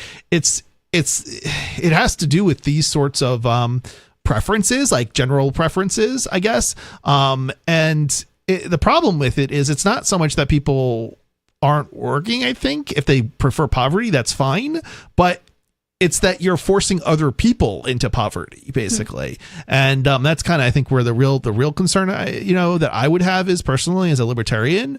But yeah, it's kind of crazy. I actually know lots of libertarians that personally don't want to work all day like a slave, and they just live more modest lives, and there's nothing wrong with that. I mean, I personally, like, I work a lot, but I also don't like work when I don't feel like working. Yeah. So it's like I kind of get like that sort of relaxed lifestyle because I kind of have it to some degree. But it's also kind of like, is there no one in Europe that would prefer to work so many hours and make a whole bunch of money, like a bunch of like the nurses in the United States and stuff?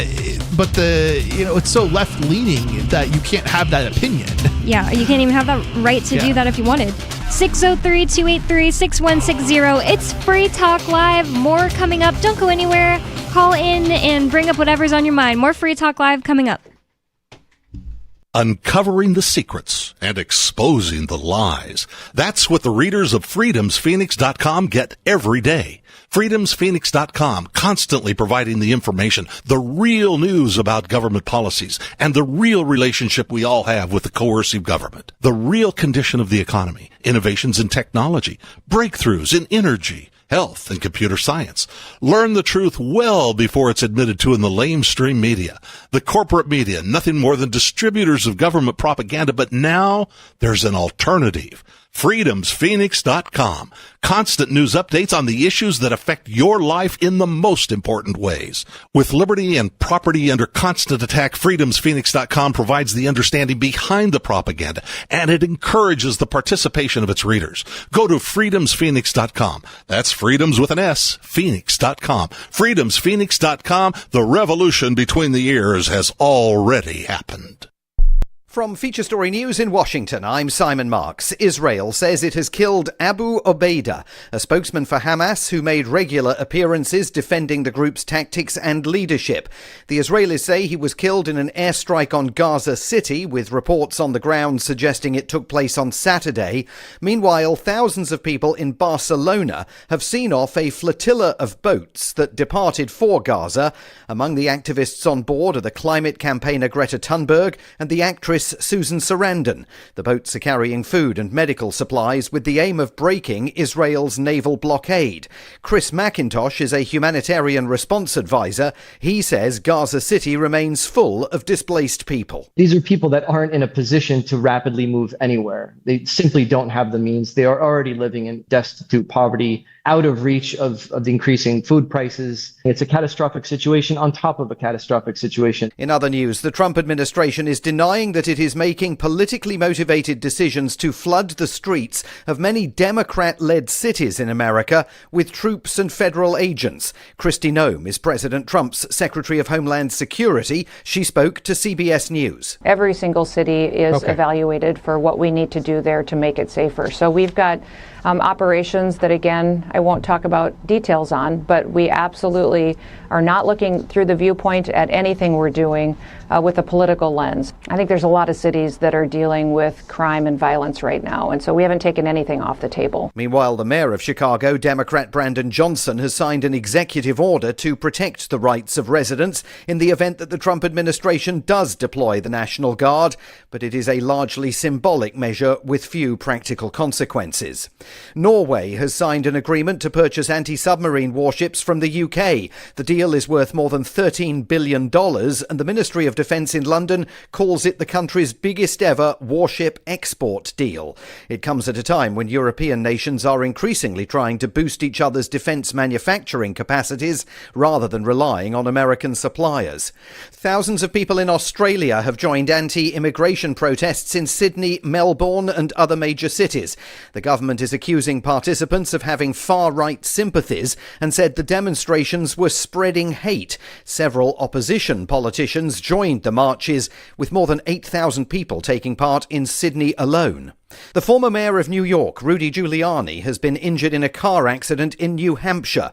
Giuliani's office says the incident took place on Saturday when he stopped after his car was flagged down by a woman who had been the victim of domestic violence.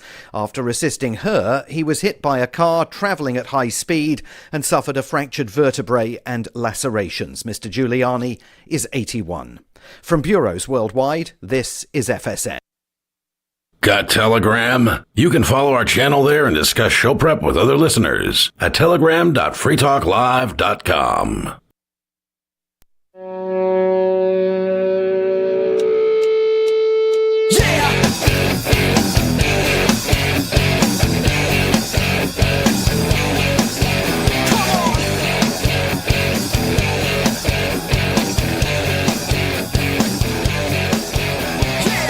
It's Free Talk Live, talk radio that you control, and that means that you can call 603-283-6160. That's 603-283-6160 to bring up whatever's on your mind. And if you're tired of the oppressive rules and moderation of the big tech social media sites, our Mastodon server at social.freetalklive.com can set you free. Mastodon is free, open source, decentralized, and federated. Multiple apps are available for iOS, Android, Windows, Mac, and Linux. Social.freetalklive.com. And with you on Free Talk Live tonight, you've got me, Bonnie. Mr. Penguin. And Riley. And we have lots to talk about. We do have a caller on the line, and once again, that number is 603-283-6160 to get in on the conversation with us and bring up whatever's on your mind. I'm pretty sure it's Skeeter, unscreened caller on Free Talk Live. What's on your mind? The collective can set any rules they want, any traffic rules, and it's totally voluntary. You can leave, or you can stay and use your vote to change the system toward your way, but you cannot complain that you're being forced. It works for the winners, doesn't it? What did you ask, Riley? I asked when has voting ever worked, and he says, "Oh, it works for the winners." Yeah, the winners are forcing their choices on me, dude. By definition, doesn't it work for the winners? It definitely works for some subset of society. The problem is it always never works for the rest of society. No. And everybody's ever told me you're a loser, Skeeter, so you must be losing these votes a lot. In California, I'm winning. I'm an accelerationist. I'm winning every vote. Every time Gavin Newsom gets reelected, I win. What about you guys? You guys are just mad. You guys are mad because you're losers. What am I try mad to about? congregate and you guys try to hijack New Hampshire. I find it funny that you say we're losers when every year we've basically gained representation. We've got about 100 out of 400 state reps. So we got about 25% of the state reps in the House are literally free staters. And then 20% in the Senate now are free staters. And we had 0% just like 3 or 4 years ago. So like our numbers are going up drastically. And the thing is, like, Skeeter has stopped making his argument about like, oh, you actually do own things collectively and it's fair. Now he's like actually changed his argument a little bit to where he's accepting that it's not fair. He's saying like, well, you can have a vote. And then what happens if what you don't want to happen wins the vote? Well, then you're a loser. Okay, that's not an argument that it's fair and the right way to do things. He's given up on that, so I think we've rubbed off on him. Thanks for the call, Skeeter. There's definitely a better way to do things, I think. I don't necessarily think, unlike the left and the right who always want to be in control, I don't think we need to be in control. I think the left and the right and, the more libertarian and, different political subgroups can all have what they want. We just have to be willing to accept that certain areas are going to be designated as, left, right, libertarian, green. Right, you just don't get what you want across the entire planet. Right. That's why I believe really strongly in just like separation. Right.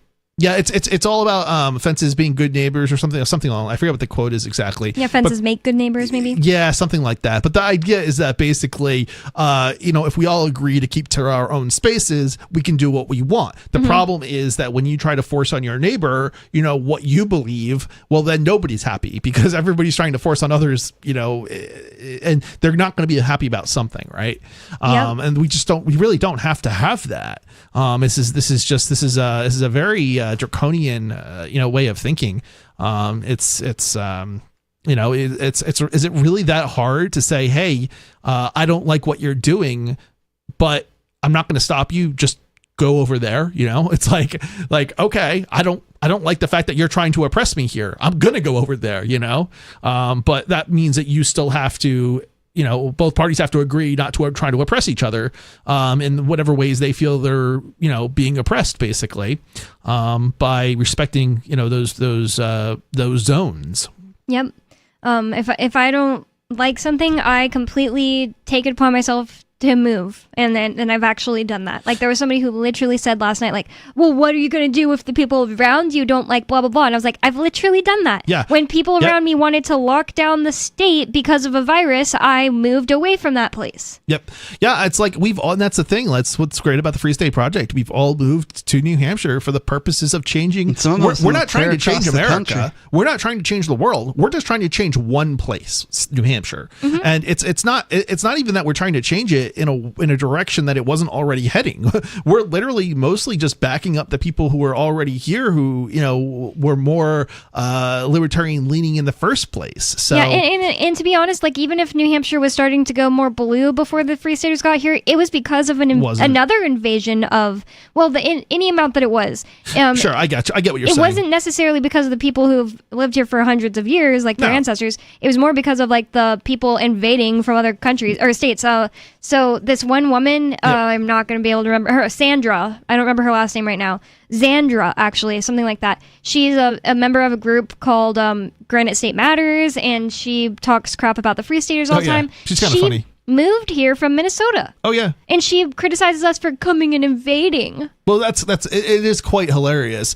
The interesting thing about New Hampshire is it's always been Xandra Hawkins. Sorry, go ahead. Yeah, it's been a I got to be careful how I say this, but it's sort of multicultural in that we have people coming, all sorts of different people coming from all over the place. Now, it's I'll give you, it's been mostly white people, but nonetheless, you know, and it's still nonetheless has a tradition and has had for hundreds of years. I mean, you can go all the way back to the founding of New Hampshire. You know, New Hampshire was literally the first state to declare independence from the British Empire. And once again, we're one of the first states that are actually have made the most progress at declaring independence from the American Empire, right? It can't come fast enough. Yeah, and if you look at you know, if you look at a lot of other things, you know, and these a lot of these things are kind of small, but like we don't have you know, we don't have a seatbelt law, we don't have an insurance mandate, right? Car insurance, that is. You know, there's a lot of things that New Hampshire, this is a lot of stuff, you know, it was long before libertarians moved to New Hampshire, you know, and called it home. So, you know, we're not off track as far as the direction that New Hampshire has historically gone. It's just that we're kind of moving it in a more, it's kind of funny to use the word, especially on oneself, but extremist. We're going in a more of an extremist direction in terms of liberty than what might have otherwise, you know, is. Yeah, that's currently a good point, because a lot of times the locals sometimes are like this milk toast, like they believe in freedom, but they also like aren't that, they're kind of milk toast in a way. Like they're not like very extreme, and Free Staters are more extreme, and I support extremism. We do have a caller on the line, so I want to get to see what's on their mind. It's an unscreened caller. You're on Free Talk Live. What is on your mind? Hey, thanks for taking my call. You guys are talking about moving and stuff like that. I see most people can't afford to move. I mean, rent itself is really expensive for a lot of people. Most people can't afford an emergency, you know, like a $500 emergency, $400 emergency.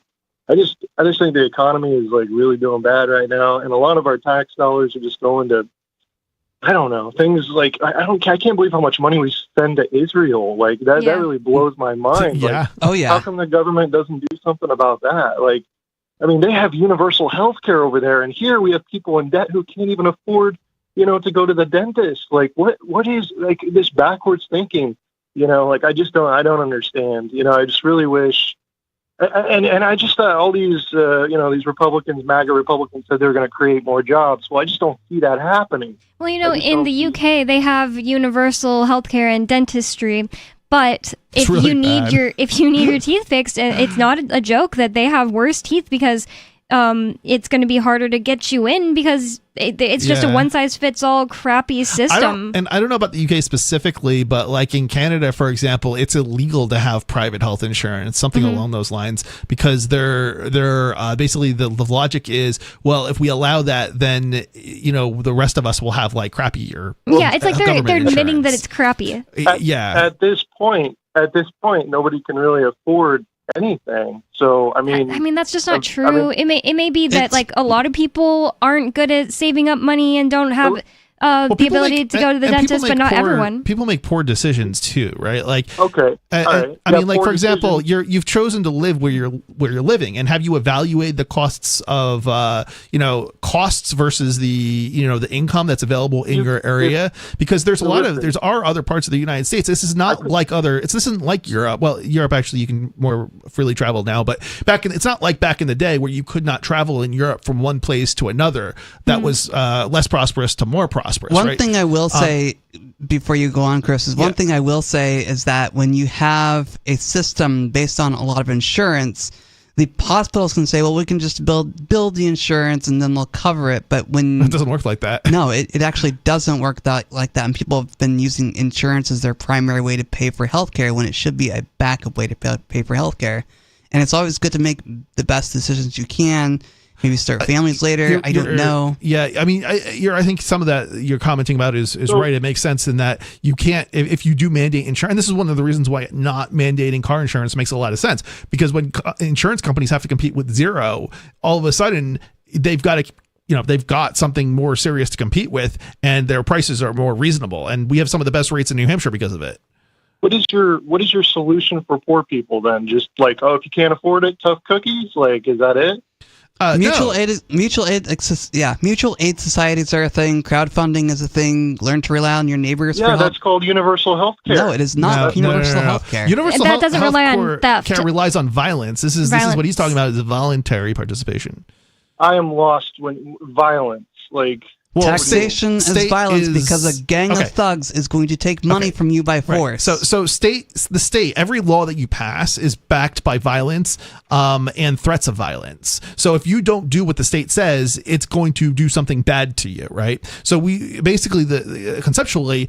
There may be times where that's justifiable. Like, for example, when somebody is committing some individual is committing an act of violence, it's okay to use violence either in self-defense of your own person or the state uses violence to contain that person, right? But in other situations, it's completely unacceptable that the state's using violence. And examples of that would be like, for example, if you've harmed nobody, why should the state be allowed to use violence against you?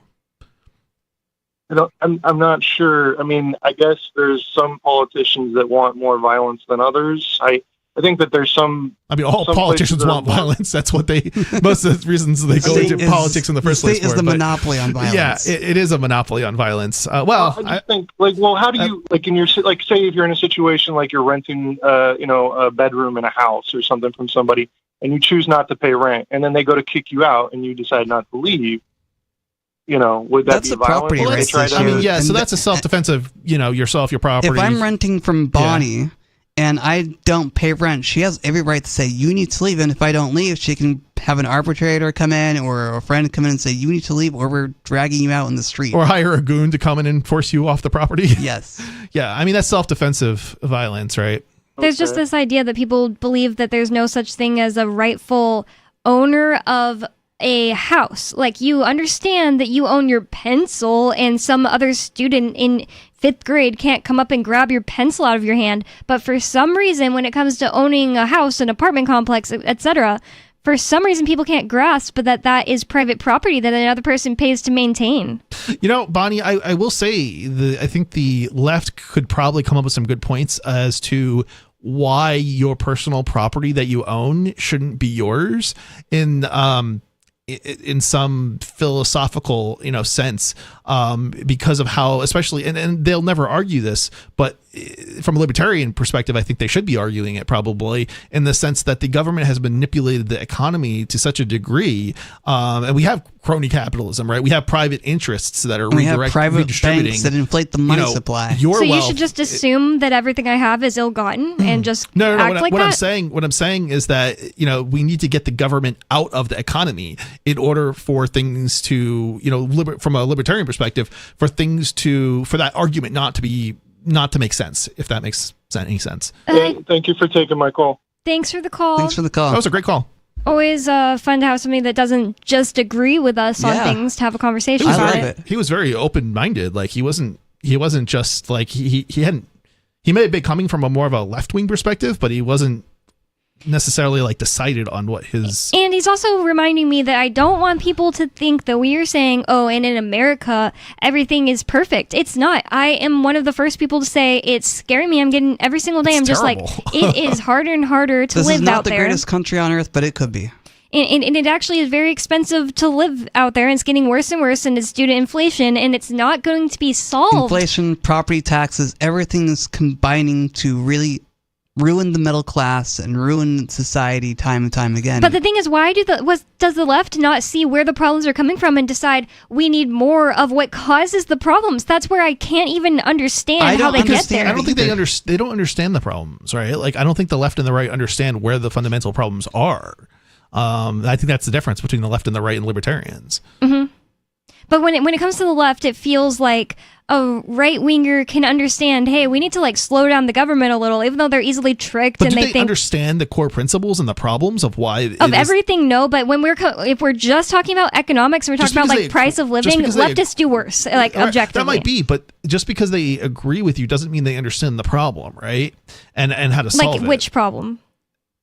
Like in my example, I'm saying left wingers are way more likely to say, hey, it's expensive out there. We need more government spending. And that is insane. That is just like, hey, it's hot out in my room. I need to turn the heat up.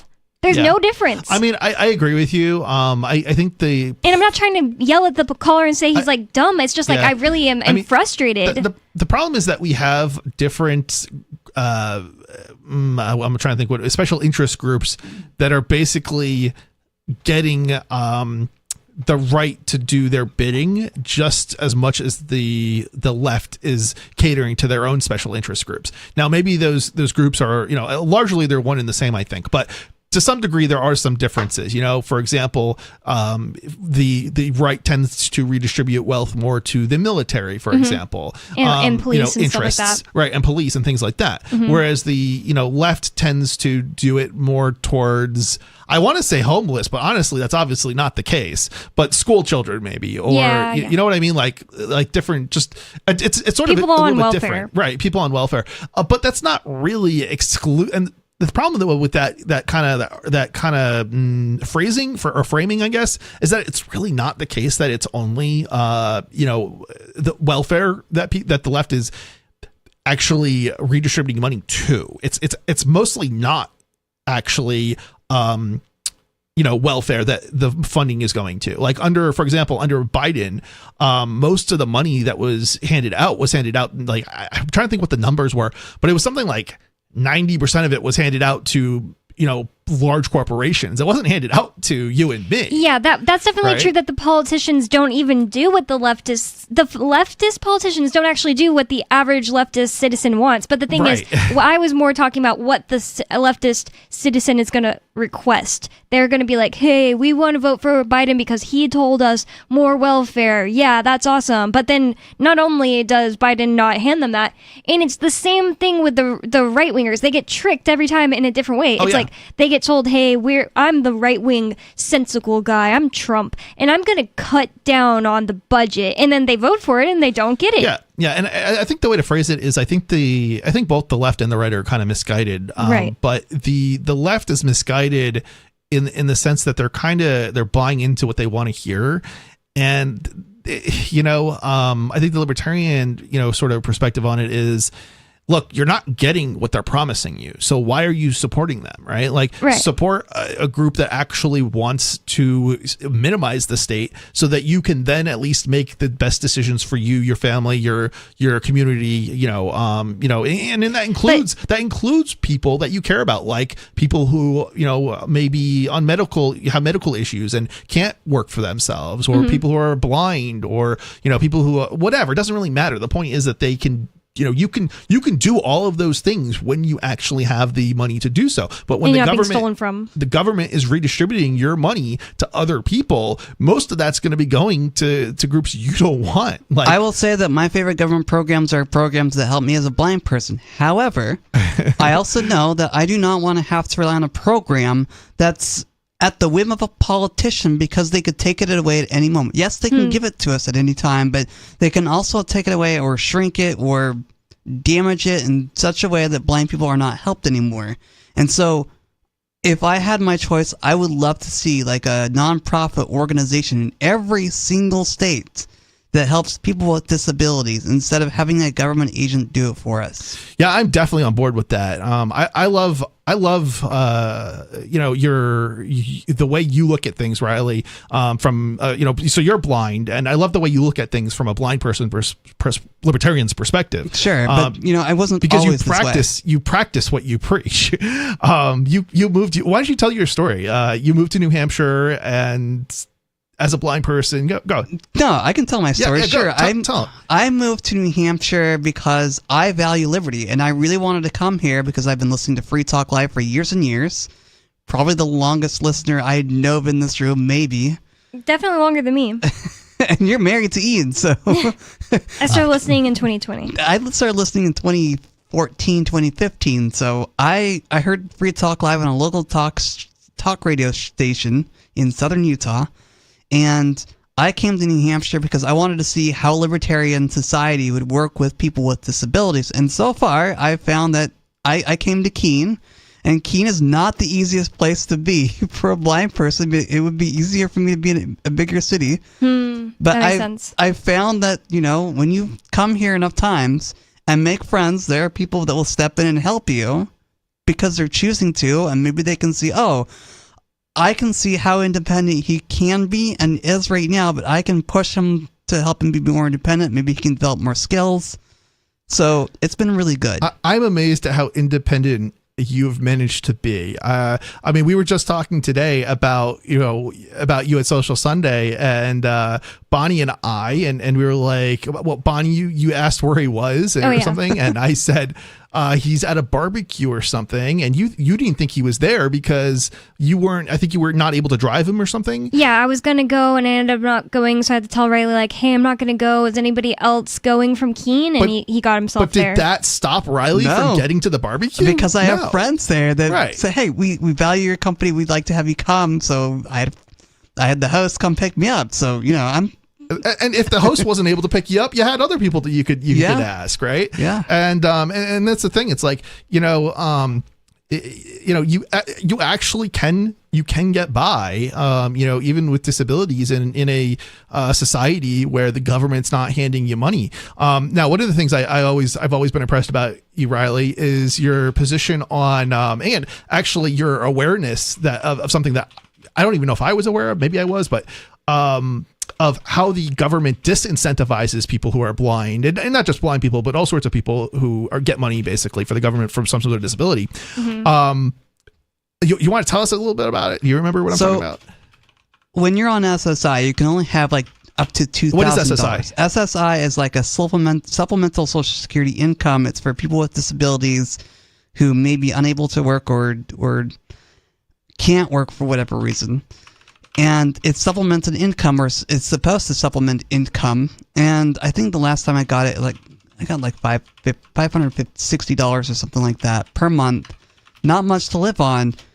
And if you get over $2,000 in your bank account, or if the government overpays you for some reason and it goes over $2,000, they'll fine you or restrict the amount you're getting, or not pay you for a few months, or if you get a job, they're going to take away your benefits, which is okay if you're getting benefits from the job, but at the same time, it causes a lot of fear to tell people with disabilities, oh, you're going to lose your benefits if you get a job, because they're used to the benefits, and it disincentivizes them to be willing and able to say, I would rather lose my benefits because I know I'm getting something better by getting a job, by being employed.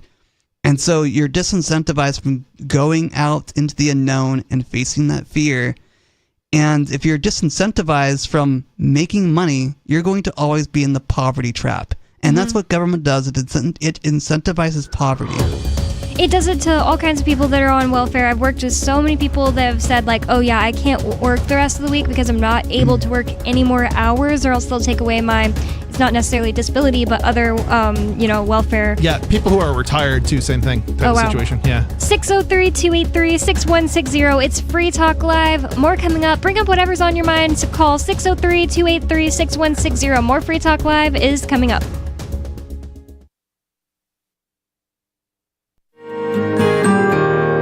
So the protection of life, liberty, and property is what the Free State Project is all about. But it's an effort to move 20,000 people who understand. It's about demonstrating to the entire country that, yeah, we can have a free market, a truly free market. Making it just a freer, great place to live.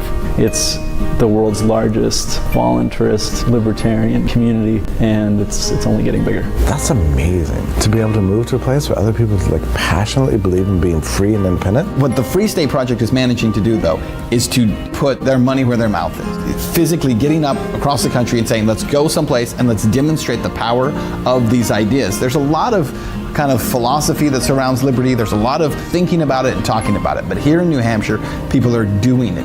101 Reasons Liberty Lives in New Hampshire, a documentary by Free State Project Early Movers. Watch it free at 101reasonsfilm.com. 101reasonsfilm.com. Protection. Eleutheromania.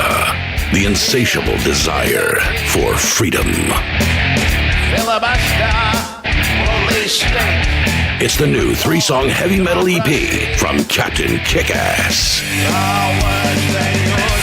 Available now on your favorite music app, or get it directly from CaptainKickass.com. If you want to know the latest about Free Talk Live before we go on the air, all you need to decide is how you want it delivered. It's your choice. Visit news.freetalklive.com to receive our usually weekly news updates by email. Plus, we have a Twitter account at twitter.freetalklive.com, and you can follow us on the decentralized Mastodon platform at toot.freetalklive.com. So please follow us at toot.freetalklive.com and sign up for our emails at news.freetalklive.com. You're listening to the live edition of Free Talk Live. Hour number 3 is next after the news here on the Liberty Radio Network at LRN.FM.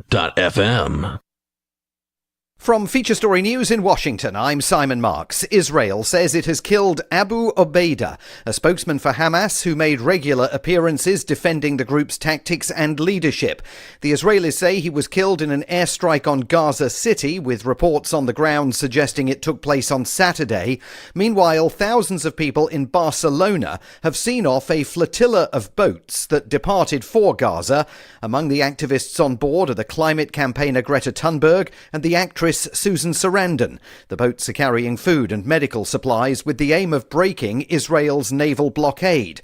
Chris McIntosh is a humanitarian response advisor. He says Gaza City remains full of displaced people. These are people that aren't in a position to rapidly move anywhere. They simply don't have the means. They are already living in destitute poverty, out of reach of the increasing food prices. It's a catastrophic situation on top of a catastrophic situation. In other news, the Trump administration is denying that it is making politically motivated decisions to flood the streets of many Democrat-led cities in America with troops and federal agents. Kristi Noem is President Trump's Secretary of Homeland Security. She spoke to CBS News. Every single city is evaluated for what we need to do there to make it safer. So we've got operations that, again, I won't talk about details on, but we absolutely are not looking through the viewpoint at anything we're doing with a political lens. I think there's a lot of cities that are dealing with crime and violence right now, and so we haven't taken anything off the table. Meanwhile, the mayor of Chicago, Democrat Brandon Johnson, has signed an executive order to protect the rights of residents in the event that the Trump administration does deploy the National Guard, but it is a largely symbolic measure with few practical consequences. Norway has signed an agreement to purchase anti-submarine warships from the UK. The deal is worth more than $13 billion, and the Ministry of Defence in London calls it the country's biggest ever warship export deal. It comes at a time when European nations are increasingly trying to boost each other's defence manufacturing capacities rather than relying on American suppliers. Thousands of people in Australia have joined anti-immigration protests in Sydney, Melbourne and other major cities. The government is accusing participants of having far-right sympathies and said the demonstrations were spreading hate. Several opposition politicians joined the marches, with more than 8,000 people taking part in Sydney alone. The former mayor of New York, Rudy Giuliani, has been injured in a car accident in New Hampshire. Giuliani's office says the incident took place on Saturday when he stopped after his car was flagged down by a woman who had been the victim of domestic violence. After assisting her, he was hit by a car travelling at high speed and suffered a fractured vertebrae and lacerations. Mr. Giuliani is 81. From bureaus worldwide, this is FSN. With FSN Spotlight, I'm Simon Marks. If your attention was not directed over the weekend at the Chinese city of Tianjin, perhaps it should have been. President Xi Jinping welcomed more than 20 heads of government to this year's annual summit of the Shanghai Cooperation Organization. It was the SCO's biggest summit yet. And for the first time, Narendra Modi, India's Prime Minister, was there. A face-to-face meeting with President Xi that was unthinkable just 6 months ago. But then Donald Trump's global trade war and his 50% tariffs on India propelled the two leaders into an embrace. Russian President Vladimir Putin was also on hand. International security analyst Will Geddes thinks that with all of them pledging a new era of partnership, it's a big deal. A lot that goes on behind closed doors and isn't released to the general public or doesn't necessarily get out. It's the stuff that's talked behind those doors, which is really the critical stuff, potentially having implications later down the line. And the triage, or if you like, triangulation of these three superpowers together that will have a huge, wide-ranging implications, not only in terms of economics, but in terms of trade deals, in terms of even potentially the sharing of intelligence. Of China's bilateral relationship with India, plagued still by some territorial disputes, President Xi said it is now time for the dragon and the elephant to dance together. The main news again, Israel says it has killed Abu Obaida, a spokesman for Hamas who made regular appearances defending the group's tactics and leadership in Gaza. The Trump administration is denying that it's making politically motivated decisions to flood the streets of many Democrat-led cities with troops and federal agents. And Norway has signed a $13 billion agreement to purchase anti-submarine warships from the UK. And that is the latest feature story news. Simon Marks reporting. It was a big night for music's hottest acts, especially for Lord Chillingsworth. In a shocking upset, the young artist took home the spookiest Halloween sound effect album Grammy for Creepy Night in Halloween Manor. Music blogger Ty Vaughn is here. Ty, what a shocker. Lord Chillingsworth's track, Man Being Boiled Alive While Chains Rattle in a Dungeon, was crazy spooky. It was everywhere this year. Haunted houses, Halloween stores, nighttime hayrides. Anywhere you look, people were getting the willies from this album. But a lot of people thought Grammy darling Dr. Spookenstein was a shoo-in to win for his album Laboratory of Madness. And that was a great album. Critics praised Spookenstein's stripped-down approach, rattling real bones together and dripping real blood onto a screaming lady. The class act Spookenstein offered a gracious congratulations to Chillingsworth, saying, "I'm a fan of every bloody who was nominated, especially Chillingsworth. I have a skeleton ton of respect for him as an artist. I just saw him on the red carpet and congratulated him." This is the Onion News Network. Our Matrix server is about as free as internet chat can be. Join the existing rooms or create your own at chat.freetalklive.com.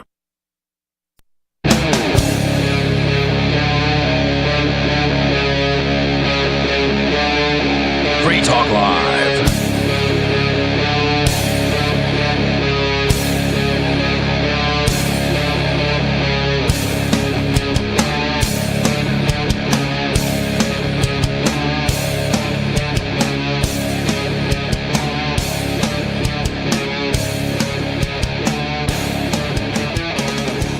It's Free Talk Live, talk radio that you control, and that means that you can call 603-283-6160 to bring up whatever's on your mind. That's 603-283-6160. And with you on Free Talk Live, you've got me, Bonnie. Mr. Penguin. And Riley. And breaking news. A new study has found that heterosexual men act differently when around women with visibly erect nipples. That's because they're sexy. That is what your tax dollars are funding, those kind of studies. I want to know why they think anybody would think that, non-heterosexual men would be any different. Yeah, I mean, it's just like something interesting is going on over there in that person's shirt. It's unexpected. It's unusual. It's not something you see every day.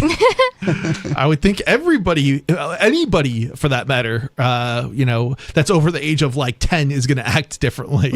Well, it's not just breaking news, it's groundbreaking news. No one would have expected those results. But we do have more to talk about than just that on Free Talk Live. And if you'd like to call in and change the subject, bring up whatever's on your mind, tell us we're wrong. It doesn't matter because it's Free Talk Live. That number to call is 603-283-6160. And that's 603-283-6160. Did I already say, did we already say our names? Yes, I think we did. Okay, sorry. Yep, we've introduced ourselves and we're ready to roll. It's for some reason hard to remember that sometimes. Yeah, these were constantly doing it. So far in this article from Wall Street Journal about how Europe is losing. A reputable news source, by the way. We've only come across one point they've made so far. Don't worry, we're going to get to RT eventually. And we had a lot to we had a lot to say about this one point, so we talked about it for a while, but they're trying to spell out their point about how Europe is losing, and they said that SpaceX launched 28 satellites into orbit. It's one of over 100 U.S. successful orbits this year. China has done more than 40, and Russia, while bogged down by the Ukraine war, has launched 10. Europe has only done 4 in a whole year. And I'm just reading that out, kind of summarizing it, because I guess they're trying to set up their point that Europe is losing, not doing as well as the other Western countries. And so we're going to get into more points than that. We already had a lot to say about that, so I'm just going to move on. It says, even if 4 is an improvement, for over a year, the continent relied on SpaceX to launch critical infrastructure. That's hilarious. But then I think didn't they take it away? SpaceX took it away, or they made it illegal because they were mad at. Are you talking about like Ukraine because maybe it was just satellites? Ukraine. They I think they gave Ukraine a bunch of satellites and then they suspended use of those satellites. Yeah, like when Ukraine did something that. And then Musk joined forces with Trump, something. and I'm sure the EU was like, "No, we can't have that." Yeah, all those things could be at play. I'm not exactly sure why SpaceX completely pulled out, but I remember Ukraine doing something Elon didn't like. But anyways. Falling behind in the space race is just one example of how Europe has lost its way. This extraordinary continent occupies just 4% of the planet's landmass, not including Russia. Okay, yeah, if you're talking about Europe without counting Russia as Europe. Yet it has shaped human history for good and ill more than any other region in the past 500 years. European nations conquered and administered as much as 80% of the planet, often violently. Yeah, most of that was the UK. Oh yeah, that's true. And Rome at other times. I mean, don't get me wrong. The other European countries also conquered a lot of the world, but a big portion of that was the United Kingdom. They had all of India. Mm-hmm, they went furthest and everything. Yeah. So, their wars killed millions and redrew the global map. Europe was also the birthplace of modern capitalism and the Industrial Revolution, giving us cars, trains, the telegraph, and penicillin. Its art and music still fills museums and concert halls around the world. But today, Europe, particularly Western Europe, finds itself adrift, an aging continent slowly losing economic, military, and diplomatic clout. And for people who don't know what clout means, because it's kind of like, it's always been a word, but it just started getting popular. It means if your military has a lot of clout, that means it has a lot of notoriety. That's basically what influence, notoriety, yeah, things like that. Yeah, that's how I would. Clout is like influence, but best way to describe it. Well, we do have a caller on the line, so I'm going to see what they want to talk about. Robert in California, you're on Free Talk Live. Robert, what's on your mind? Hi, Bonnie and the gang. How you doing? Hi, what's on your mind? What's going on?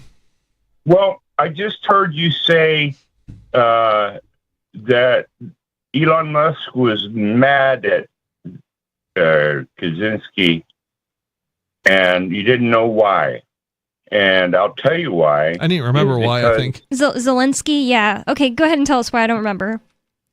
Yeah, well, Zelensky took a bunch of drones and took them over to a battleship and was going to blow up a battleship out at sea, and they were all guided by Starlink.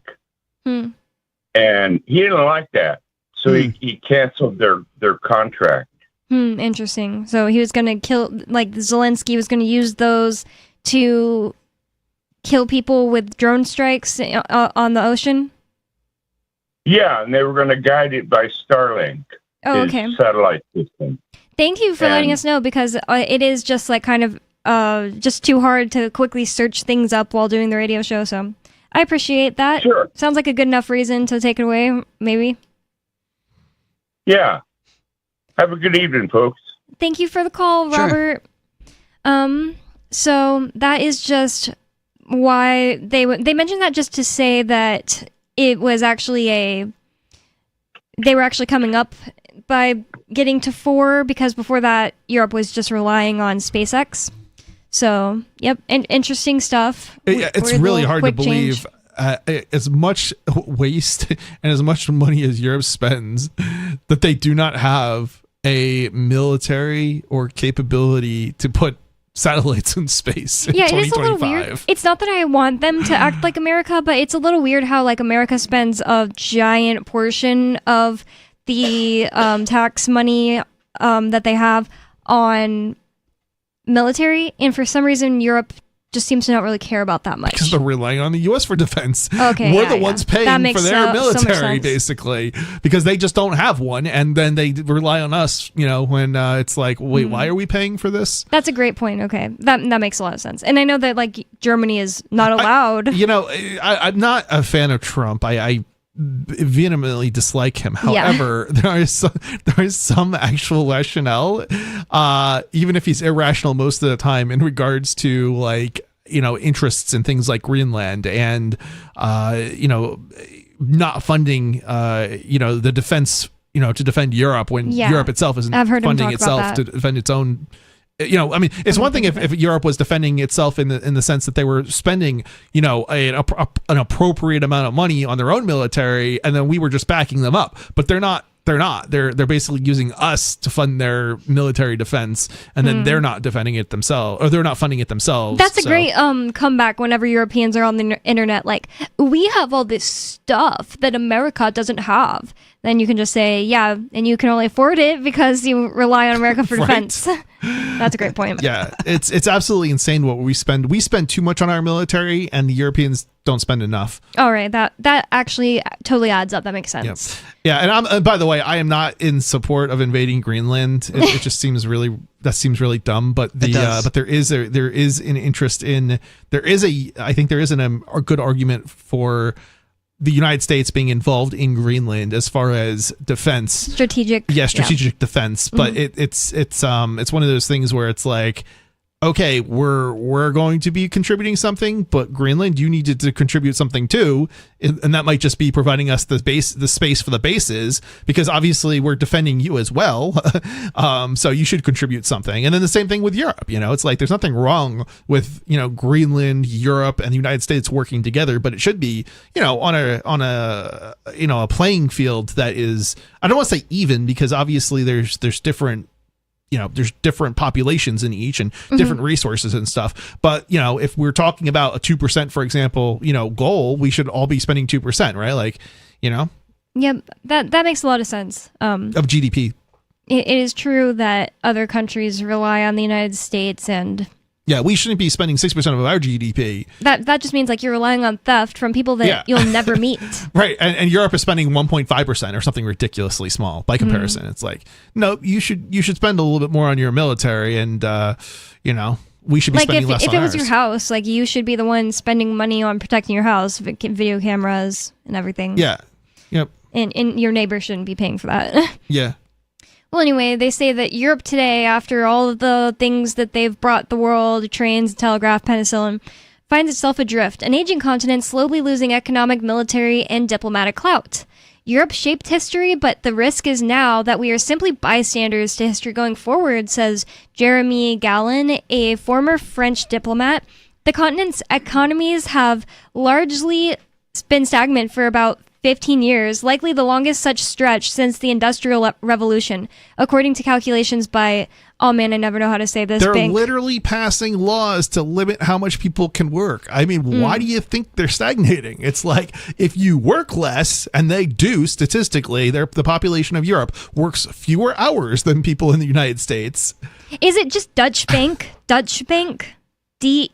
EU? I don't know how to pronounce it. It's like a weirder spelling of Dutch. I think it might be like Deutsche Bank. Yeah, like Deutsche or something Bank. Okay. It says Germany's economy is 1% bigger than it was at the end of 2017, while the U.S.'s economy has grown 19% since then. Interesting. Okay. That's insane. So part of that is because they're disincentivizing people from starting businesses. And growing regulated businesses. To death. Yeah, this is what happens with regulation. And the scary thing is, we have a lot of that going on in the United States as well. It hasn't gotten to the extreme of Europe, but yeah, it's bad. Europe's share of global economic output, measured in current dollars, fell from roughly 33% to 23% between 2005 and 2024, according to World Bank data. Much of that relative decline is due to the rise of China and India, and is less drastic using other measures of output. Okay, so they're comparing that compared to like the extreme growth of other countries that are huge. But the U.S. share of global output held up much better. Europe's proportion of the global economy is now likely the lowest since the Middle Ages, according to the Madison Project, a database that tracks economic history at the University of Groningen in the Netherlands. You know, the interesting thing is that people you'd have to kind of understand is like Europe has got a fairly substantial population. I mean, not like India or China, don't get me wrong, but like if you compare it to the United States only has something like 350 million people, and if you look at like the European Union, it's 450 million in the whole European Union. Yeah, like it's even larger, I was going to say, than the United States. And if you look at Russia is like I think 60 million people, if I'm not mistaken, something like that. I'm gonna look into it. It's 143 million. Oh yeah, even larger than I was thinking. Anyway, but yeah, it's so Russia's a big country. That is huge. I mean, it's a huge land mass, and then on top of that, just huge amount of people there. That is crazy. There's this one girl named Ellie from Russia. She's a YouTuber, and she is a travel vlogger, and she's made it her goal to visit every place in Russia, and she lives in Russia, and she's from there, and she hasn't been to every, like, I don't know how you would section them off, like, I don't want to say province if that's wrong, but she hasn't been to every part of Russia yet, and she's a travel vlogger, does nothing but travel all day. She's like legally homeless, quote unquote, because she like doesn't have a house that she claims residence of. Mm-hmm. She just travels all day and has not visited all of Russia, and it's been like 10 years since she created the channel. Wow. That is just like a testament to how huge it is. Russia is huge as far as not as population is concerned, but as far as land mass is concerned. Mm-hmm. The population density is very low, especially once you leave, what is it, Eastern Western is more Western. populated. Yeah, Western. Once you leave Western Russia, the population declines. Mm-hmm. And when you go north, it declines because it's so cold. And density, yeah, right. Yeah. I wanted to know how many languages are spoken there, because me and Ian have looked it up about India. I guess we watched this one huge Bollywood, I think it was, movie, or it might be the competitor to Bollywood in India. The movie was called RRR, and I don't remember everything that stands for. Like, one of the words was resist, and it was set in the times where England was occupying India. And it was such an entertaining movie because it was like the most anybody's ever spent on a movie at the time. And it was almost like an anime where the main characters have like all these like special powers when they're fighting and stuff like that. Sounds so silly, and it was pretty silly. But we looked into it, and in India, there's like 180 different dialects and languages, or like just languages people speak.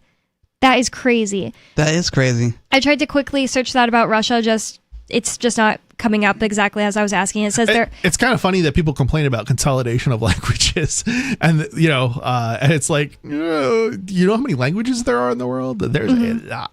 It says in Russia there are 25 official languages, but that's not really what I was asking. Right. 25 is huge for official languages, considering America just has one, right? Which America should have more. Do we have an official language? People want to make English the official language. I think there's a dominant language that we use by default, but I don't think it's official technically. But I could be wrong. I didn't know that was the case. I thought that it was like English is the official language, and Spanish was like close. I think that's technically the case. I think it's just the language we use, but it's not like written in law that it's the official. No. This from USA.gov says English is the official language of the United States. Does the U.S. have an official language? Yes. English was designated as the official language in 2025. Oh, okay. That's why you guys are thinking that, because it's recent. Okay, so yeah, that's news that I just hadn't heard yet. Yeah, I hadn't heard that either. Okay, interesting. Yeah, that didn't happen until March 1st. Trumpy decided that English should be the official language of America. Yeah, so apparently. I was right if you had asked this to me like a year ago. Yeah, or even like 4 months ago, 5 months ago. Or 4 or 5 months ago. Yeah. Okay, interesting. I honestly wouldn't have known that a few months ago. I just assumed it was. But I also have the percentages here. It says that in the United States, 78% of people speak English, 13% speak Spanish, which honestly I would have thought it was higher. And then other Indo-European languages is 3.8. And then Asian and Pacific languages is 3.6, and then other 1.2. And I would assume that means that's like their most used language, because obviously they're bilingual people. I don't know. That's just interesting to me. I guess it's just because I brought that up because we're talking about how large Russia is, and it's almost inconceivable to an American mind, because like 25 official languages, and in the United States is only English. So I don't know. Just interesting. And the thing is, like, they're all like, or they're largely native to those places. It's not like it's like, but it should be only Russian. Like, no, there are like people that have lived there for thousands of years that are not like what you think of as a typical Russian. The thing with Russia is that you kind of have to understand like Russia's history. So Russia, remember the size of Russia, right? Like it wasn't always this single country. It was conquered, right? So it's made up of conquered lands and lots of different conquered lands, and that's how you get all of these languages. It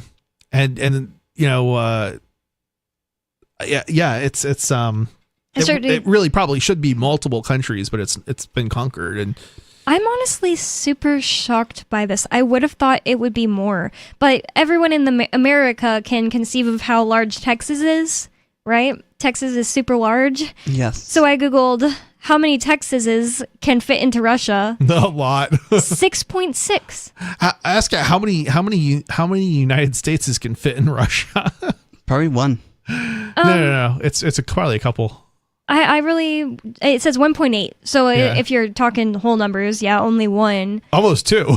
But almost two. Yeah. Interesting stuff. Russia is huge. It's like I don't think people understand just how big Russia is, because you can't even see all of Russia on the map. For some reason, I expected the number to be higher than 6.6 Texases, but when I think about the fact that it takes like 10 hours to drive across Texas, 60.6 hours is driving across Russia if you weren't stopping. Wow. If you didn't come to a stop at any point. You know what's also a very large is that we don't think of as being very large is like Africa, I believe it is. Definitely up and down, super large. Yeah. But it's that's even, the point is it's actually larger than we perceive it to be because of the way they show it on a map.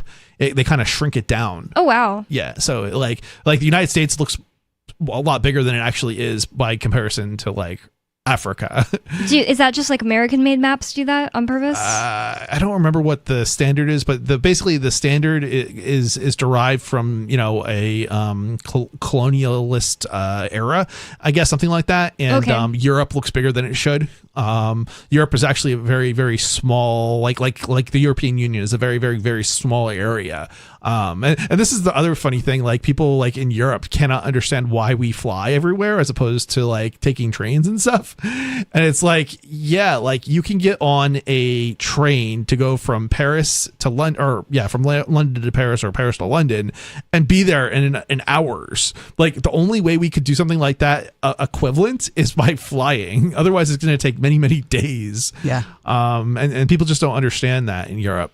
Yeah, it doesn't give me actually for some reason the answer when I asked how many EUs fit in the US, but it does say that the EU's area is twice than the size, or sorry, the US is more than twice the size of the EU. So United States is bigger than Europe. The population of the European Union is larger than the United States, but the size so it sounds is super half overcrowded. the size. Yeah. More than or less than half. Yep. And that means that the comparison we did with the United States to Russia, well, it's an even bigger gap between the United States and Europe. These are just fun things to to consider in my mind. I hope that people listening enjoy it. You know what I mean? Maybe this is a little bit of a boring. You don't really learn in school, and like you kind of need it to have some sort of context. I've sort of built up some sort of context to give myself some sort of an idea. Like I still got the Russian number wrong, but at least you're not just like, the only thing that there is New Jersey because I've never left. Right, exactly. People like that, man. I just like, man, that just bothers me. Yeah, it's crazy.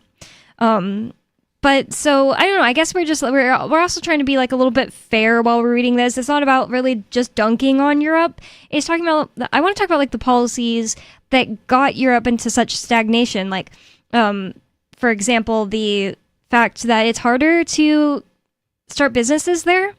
It shows this photo of a worker in Rome who's selling. It looks like some kind of sodas or something, and it. I'm not really sure why it's showing him with this caption, but it says weak growth in Europe has opened up a big income gap as far as comparing the Europe with the US. So people are just getting poorer in comparison to people that live in America. And it's in like the caller that we had last said, or 2 callers ago, it is getting harder and harder to survive in America and pay huge rents on especially like one income. it gets harder and harder every year, and it's even worse in Europe. And I think that lines up with libertarian philosophy because it's all the things that we've ever said contribute to such things like regulating people out of being able to start new businesses. Yep. More Free Talk Live is coming up. Don't go anywhere. 603-283-6160 if you'd like to get in on the conversation with us. More Free Talk Live coming up. You know how annoying it is when someone keeps stopping mid-sentence as though he or she were asking you a series of questions? Avoid doing that. It sounds unnervingly tentative, and it imposes upon the listener to help you complete the thought. And if you're a job seeker, this alone could be a deal killer. An effective communicator sounds more confident. Complete the thought. Avoid making the listener impatient. With money and attention so scarce now, effective communication skills have never been more important. Cutting through the clutter rather than blending into the blah, blah, blah will help you connect better no matter what the conversation. For more tips, hit survivalspeech.com. I'm Holland Cook. Survivalspeech.com. From Feature Story News in Washington, I'm Simon Marks. Israel says it has killed Abu Obaida, a spokesman for Hamas who made regular appearances defending the group's tactics and leadership. The Israelis say he was killed in an airstrike on Gaza City, with reports on the ground suggesting it took place on Saturday. Meanwhile, thousands of people in Barcelona have seen off a flotilla of boats that departed for Gaza. Among the activists on board are the climate campaigner Greta Thunberg and the actress Susan Sarandon. The boats are carrying food and medical supplies with the aim of breaking Israel's naval blockade. Chris McIntosh is a humanitarian response advisor. He says Gaza City remains full of displaced people. These are people that aren't in a position to rapidly move anywhere. They simply don't have the means. They are already living in destitute poverty, out of reach of the increasing food prices. It's a catastrophic situation on top of a catastrophic situation. In other news, the Trump administration is denying that it is making politically motivated decisions to flood the streets of many Democrat-led cities in America with troops and federal agents. Kristi Noem is President Trump's Secretary of Homeland Security. She spoke to CBS News. Every single city is evaluated for what we need to do there to make it safer. So we've got operations that, again, I won't talk about details on, but we absolutely are not looking through the viewpoint at anything we're doing with a political lens. I think there's a lot of cities that are dealing with crime and violence right now, and so we haven't taken anything off the table. Meanwhile, the mayor of Chicago, Democrat Brandon Johnson, has signed an executive order to protect the rights of residents in the event that the Trump administration does deploy the National Guard, but it is a largely symbolic measure with few practical consequences. Norway has signed an agreement to purchase anti-submarine warships from the UK. The deal is worth more than $13 billion, and the Ministry of Defence in London calls it the country's biggest ever warship export deal. It comes at a time when European nations are increasingly trying to boost each other's defence manufacturing capacities rather than relying on American suppliers. Thousands of people in Australia have joined anti-immigration protests in Sydney, Melbourne and other major cities. The government is accusing participants of having far-right sympathies and said the demonstrations were spreading hate. Several opposition politicians joined the marches, with more than 8,000 people taking part in Sydney alone. The former mayor of New York, Rudy Giuliani, has been injured in a car accident in New Hampshire. Giuliani's office says the incident took place on Saturday when he stopped after his car was flagged down by a woman who had been the victim of domestic violence. After assisting her, he was hit by a car travelling at high speed and suffered a fractured vertebrae and lacerations. Mr. Giuliani is 81. From bureaus worldwide, this is FSM. You can stick it to the man and big tech. Join our FTL social mastodon at social.freetalklive.com.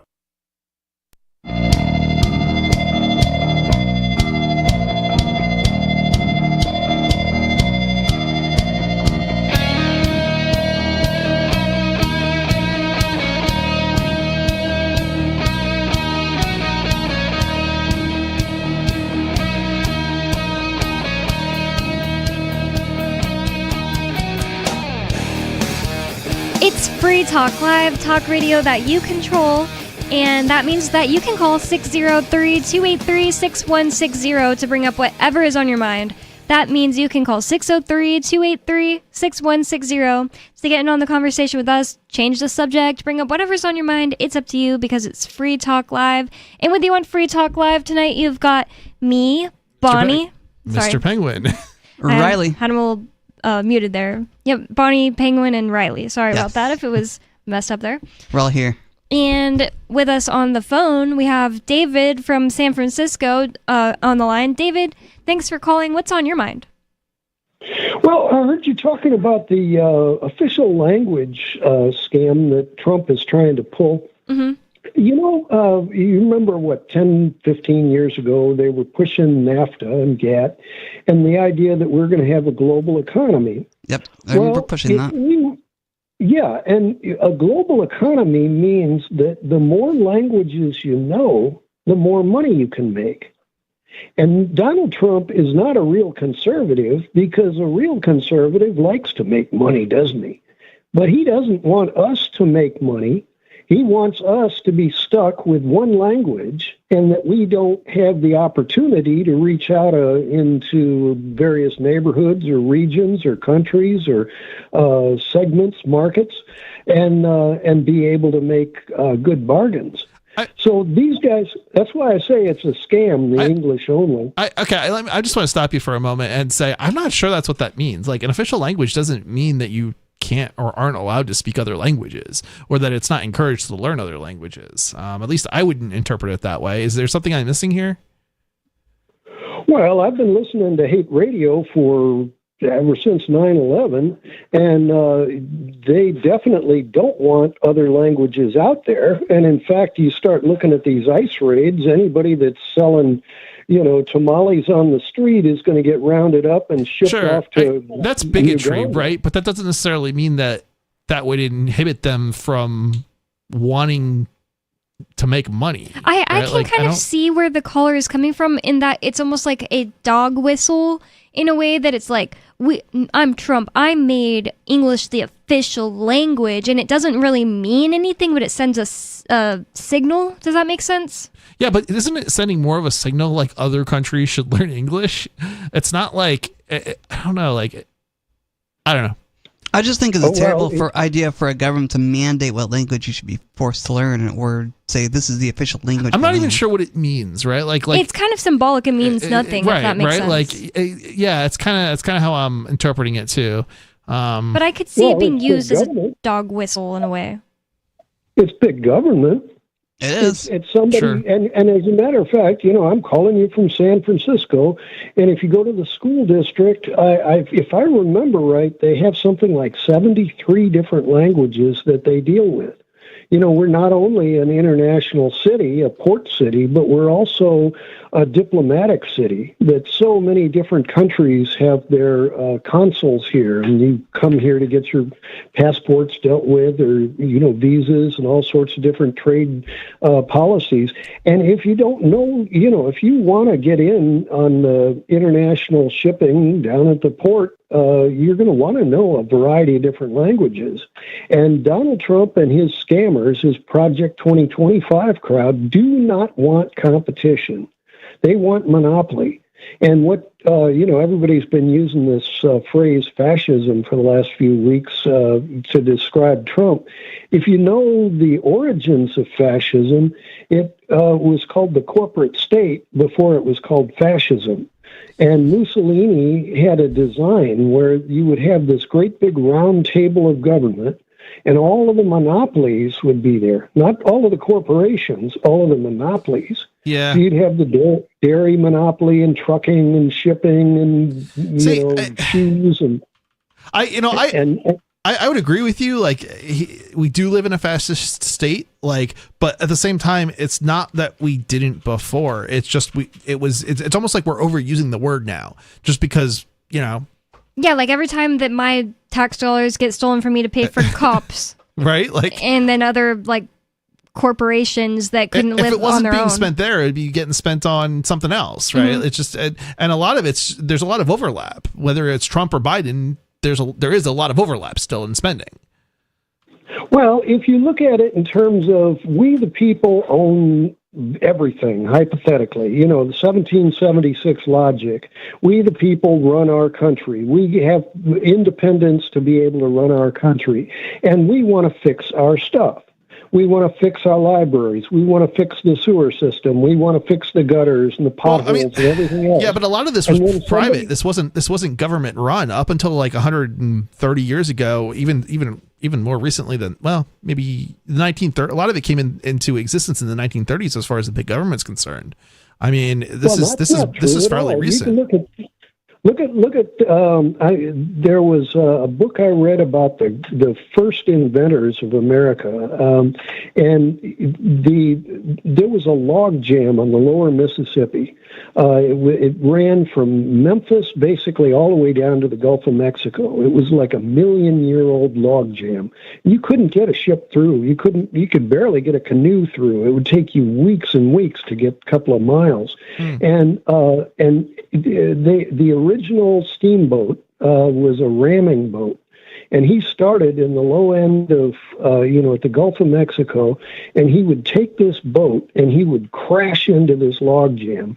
And then those guys would get out on deck and they'd chop up the wood and put it into the stoker and steam up, build up steam, and then crash into this thing again and again and again. It took them months and months and months to crash. I mean, I can't even imagine being on a boat crashing into log jam. Wow, I'm just shocked that was like the best way. Like they didn't have dynamite or something, or predates dynamite, maybe. Yeah. I mean, you're basically talking about these guys didn't even pull to shore after they'd have enough food, or they'd go fishing or whatever they'd do, but they'd be out there in the middle of nowhere. We're talking about 1824 or something like that.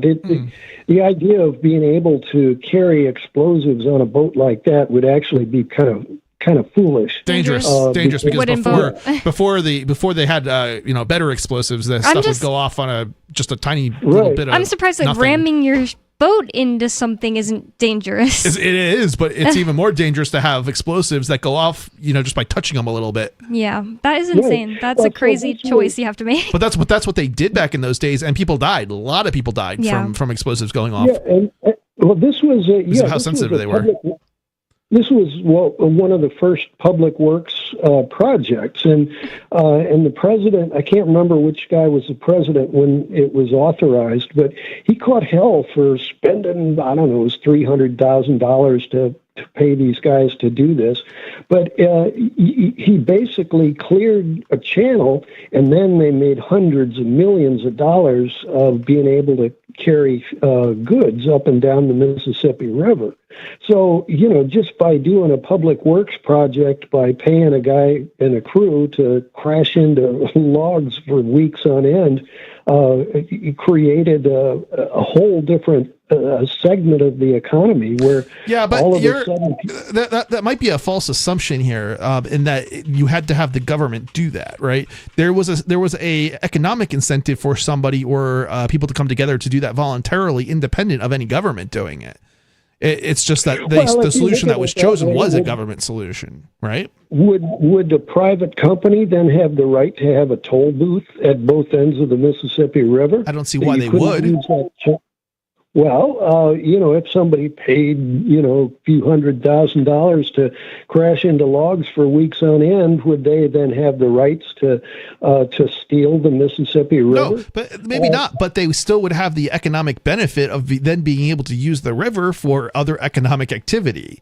This is the problem. People always assume that you have to have some sort of economic incentive to do something, you have to have some sort of like government incentive to do something, and that's just not the case. I think copyright's the perfect example of this. So we have copyright, and the idea behind copyright is nobody would ever produce anything without copyright, and that's just nonsense. We have free software, for example, that is actually some of the most used software in the world, and people make money off of it. Most developers are paid to work on free software. Is this the idea of the snag boats by chance, David? It could have been. I'm not sure. I don't know that they called it a snag boat, but it's. Is it described in the middle of the century, 1800s? It's in the 1830s, and it was a public works funded by Andrew wait, sorry. Let me figure out which president it says. Andrew Jackson. No. So there was efforts to fund log jams of the Red River, but and it was called the Great Raft and that was Andrew Jackson in the 1830s. But they didn't crash the ships into it. They used snag boats. So basically, they would like grab a log and hook it to their ship and pull it away. Well, I suppose they probably did a number of different options. It sounds like, if I remember right, this was more like 1824, so it's possible that an earlier president did the crashing part, and then as the log jam continued, if you've ever been on the Mississippi River, it can be a mile or two wide, and especially down there. And so if they just basically cut through a small channel that was only as wide as a modest boat, it would take years and years to pull all of everything away further and further. And a great big storm might jag it, or, clog it up again and again and again. And so they would come in years later with a snag boat and pull more stuff out. So yeah, there could be tons of things mixed together here. Yeah, I agree. Right, but the bigger picture, though, and I've paid attention to Ralph Nader talk about the 13 colonies, and they were 13 company towns. They were basically 13 different forms of money. Each of the colonies, of 1776 and before, were 13 company towns, and they couldn't trade with each other. And if you were talking about having a private enterprise go in there and clear do this ramming operation, they would, the payment on it, after we won 1776, we basically created a currency that worked in all 13, former 13 colonies in the United States. And it's called the full faith and credit, that each of the states believe in each other enough that they trust each other to use the same currency. But the way that the old boys have been scamming us for years and years, and this is why I'm so pissed at the cyber currencies, is because they're trying to basically trick us into being company town money. And as I've mentioned before, Donald Trump wants to make his strategic Bitcoin reserve and get rid of the gold of America and buy Bitcoin with it, and then trick us into using some kind of dodgy money scheme where they bounce between Melania money and Doge money and Trump money and this and that. I understand where you're coming from here. I think it's kind of ridiculous, and I mean, I don't think what you're saying is ridiculous in some respects, but I mean, in the sense that, like, nothing is, we don't have to do that, right? Like, there are cryptos that are like legitimate cryptos, and then there's like lots of garbage stuff out there, right? But yeah, I don't see anybody advocating that we why would I use Melania coin? Right, like why would I use his scam coin just as a sort of a phrasing on this? I don't know anybody who does, to be honest. That's all it is. It's a scam, right? Like, and it doesn't have to be a cryptocurrency. It could be some other thing. Yep. I mean, I don't know. I feel like there was a lot going on there. I'm not sure what his main point was and all of that. Like, I understand not wanting the government to force us into using any kind of a crypto, but also they currently force you to accept dollars that are losing value too. So how much more crazy is it to use a crap coin than it is to use the dollar that's a crap dollar? Thank you for the call, David. I'm only moving on because we do have another caller on the line. Alu Axelman in Virginia. Sorry, I don't know why I said your last name. Makes it a little doxy. Alu in Virginia, you're on Free Talk Live. What's on your mind? No, it's fine. Don't feel bad about doxing me. I want my name out there because I'm an author. So everyone should look up Alu Axelman on Amazon, Apple Books. Yes, you can look him up on Amazon, buy his books. So imagine a world where we had a free market and everything, including currencies, and we can all use or not use and accept and pay with the currencies we want and not the ones we don't want. Wouldn't that be crazy? I think that'd be a really cool idea to try. Yeah, I don't know about you, but I'm doing it. I'm not just trying. I moved to New Hampshire I'm for doing a it reason. too. And I know you are. Ellie. Yeah, I've actually told a lot of people and tipped a lot of people in Virginia with Goldbacks already. But in the words of the famous Skeeter, that's not what I'm calling about. What I called about was listening to the podcast last night, and you were talking about how much you love the school compulsory attendance laws, and some interesting conversations on emancipation and kids having to go to government schools. As I'm going through my book on the First Amendment, I'm working on the religion chapter and the school chapter, but the chapter on religion, there are some interesting case law from the Supreme Court decades ago. One of them, I believe, struck down the law. There was briefly a law in one state saying every kid had to go to government schools, which outlawed private schools and homeschool. That was struck down, I believe, but then I think in a later case, Wisconsin v. Yoder in 1972, it struck down, for some purposes, the Wisconsin law saying that kids had to go to school. It struck it down beyond 8th grade, but it only gave a carve-out, it just confirmed that it only gave a carve-out for the Amish, who said religiously, and or to have their kids work on their farms, like you guys were saying. They wanted their kids to not have to go to school beyond 8th grade. So the Supreme Court said for Amish, for their religious purposes, because of the First Amendment, free exercise clause, they don't need to send their kids to school beyond 8th grade if they don't want to. But that still leaves the rest of us being screwed, which, in my opinion, creates an equal protection clause of the 14th Amendment issue, because it doesn't sound very equal to me if the Amish get more freedom than I do. Well, last I checked, I also don't believe in compulsory education laws, and I'm not quite sure why the Amish get to have this carved out exception for them. And I am being religiously discriminated against. Well, now. you can't prove that your religion is an actual religion in the United States. Basically, they just get to deny you because they have this definition that is basically like a regularly recognized religion, and they never take cases where they have to define it. Oh yeah, that's true. I'm curious if these cases have been brought to the court by other religions, I mean Orthodox Jews or others, or Muslims or Christians, or other religions or other people who say, just based on the Equal Protection Clause, listen, I'm an agnostic. I don't want my kid forced to go to government school at all, definitely not for high school, and I'm agnostic.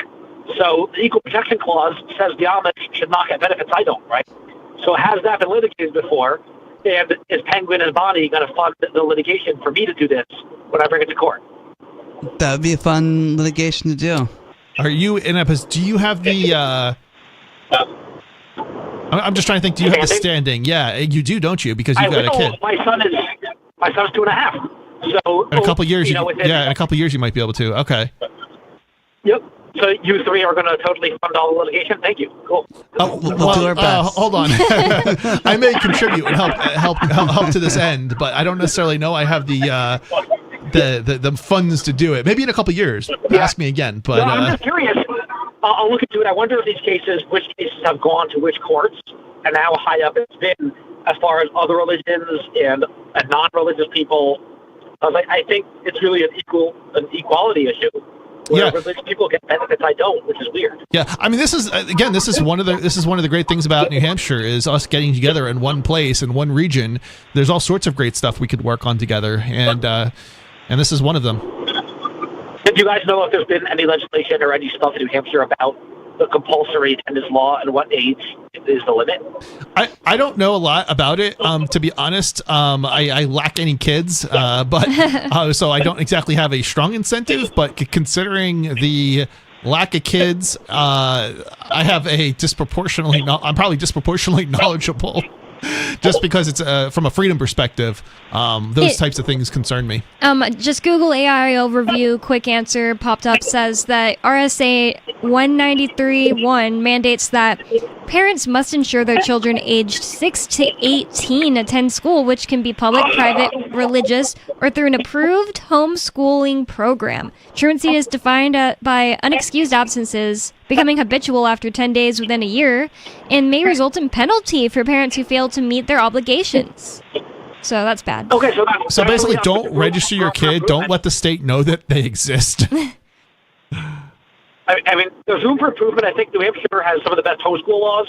You can homeschool easily without jumping through hoops, but yeah, but you still have to file some form, from what I understand, which don't. Just don't tell them about the kid in the first place, because you do have to file that, like, to say, hey, I'm homeschooling my kid. But luckily, you don't have to like make them go take any compulsory tests, because our friend moved to Vermont, and it's almost the same as New Hampshire, except they had to take their kids go take tests. I mean, here's the thing: nothing's really forcing you to register them in the first place with the system, and until they find out about them, you might get away with the entire time that they have to be in school by law. You might be able to get away with not telling them about it. But if for some reason they find out about your kid, you can then just comply too, potentially, or fight it. Which I would like to think libertarians would, probably hopefully try and fight it, but who knows? Who knows if it would go anywhere.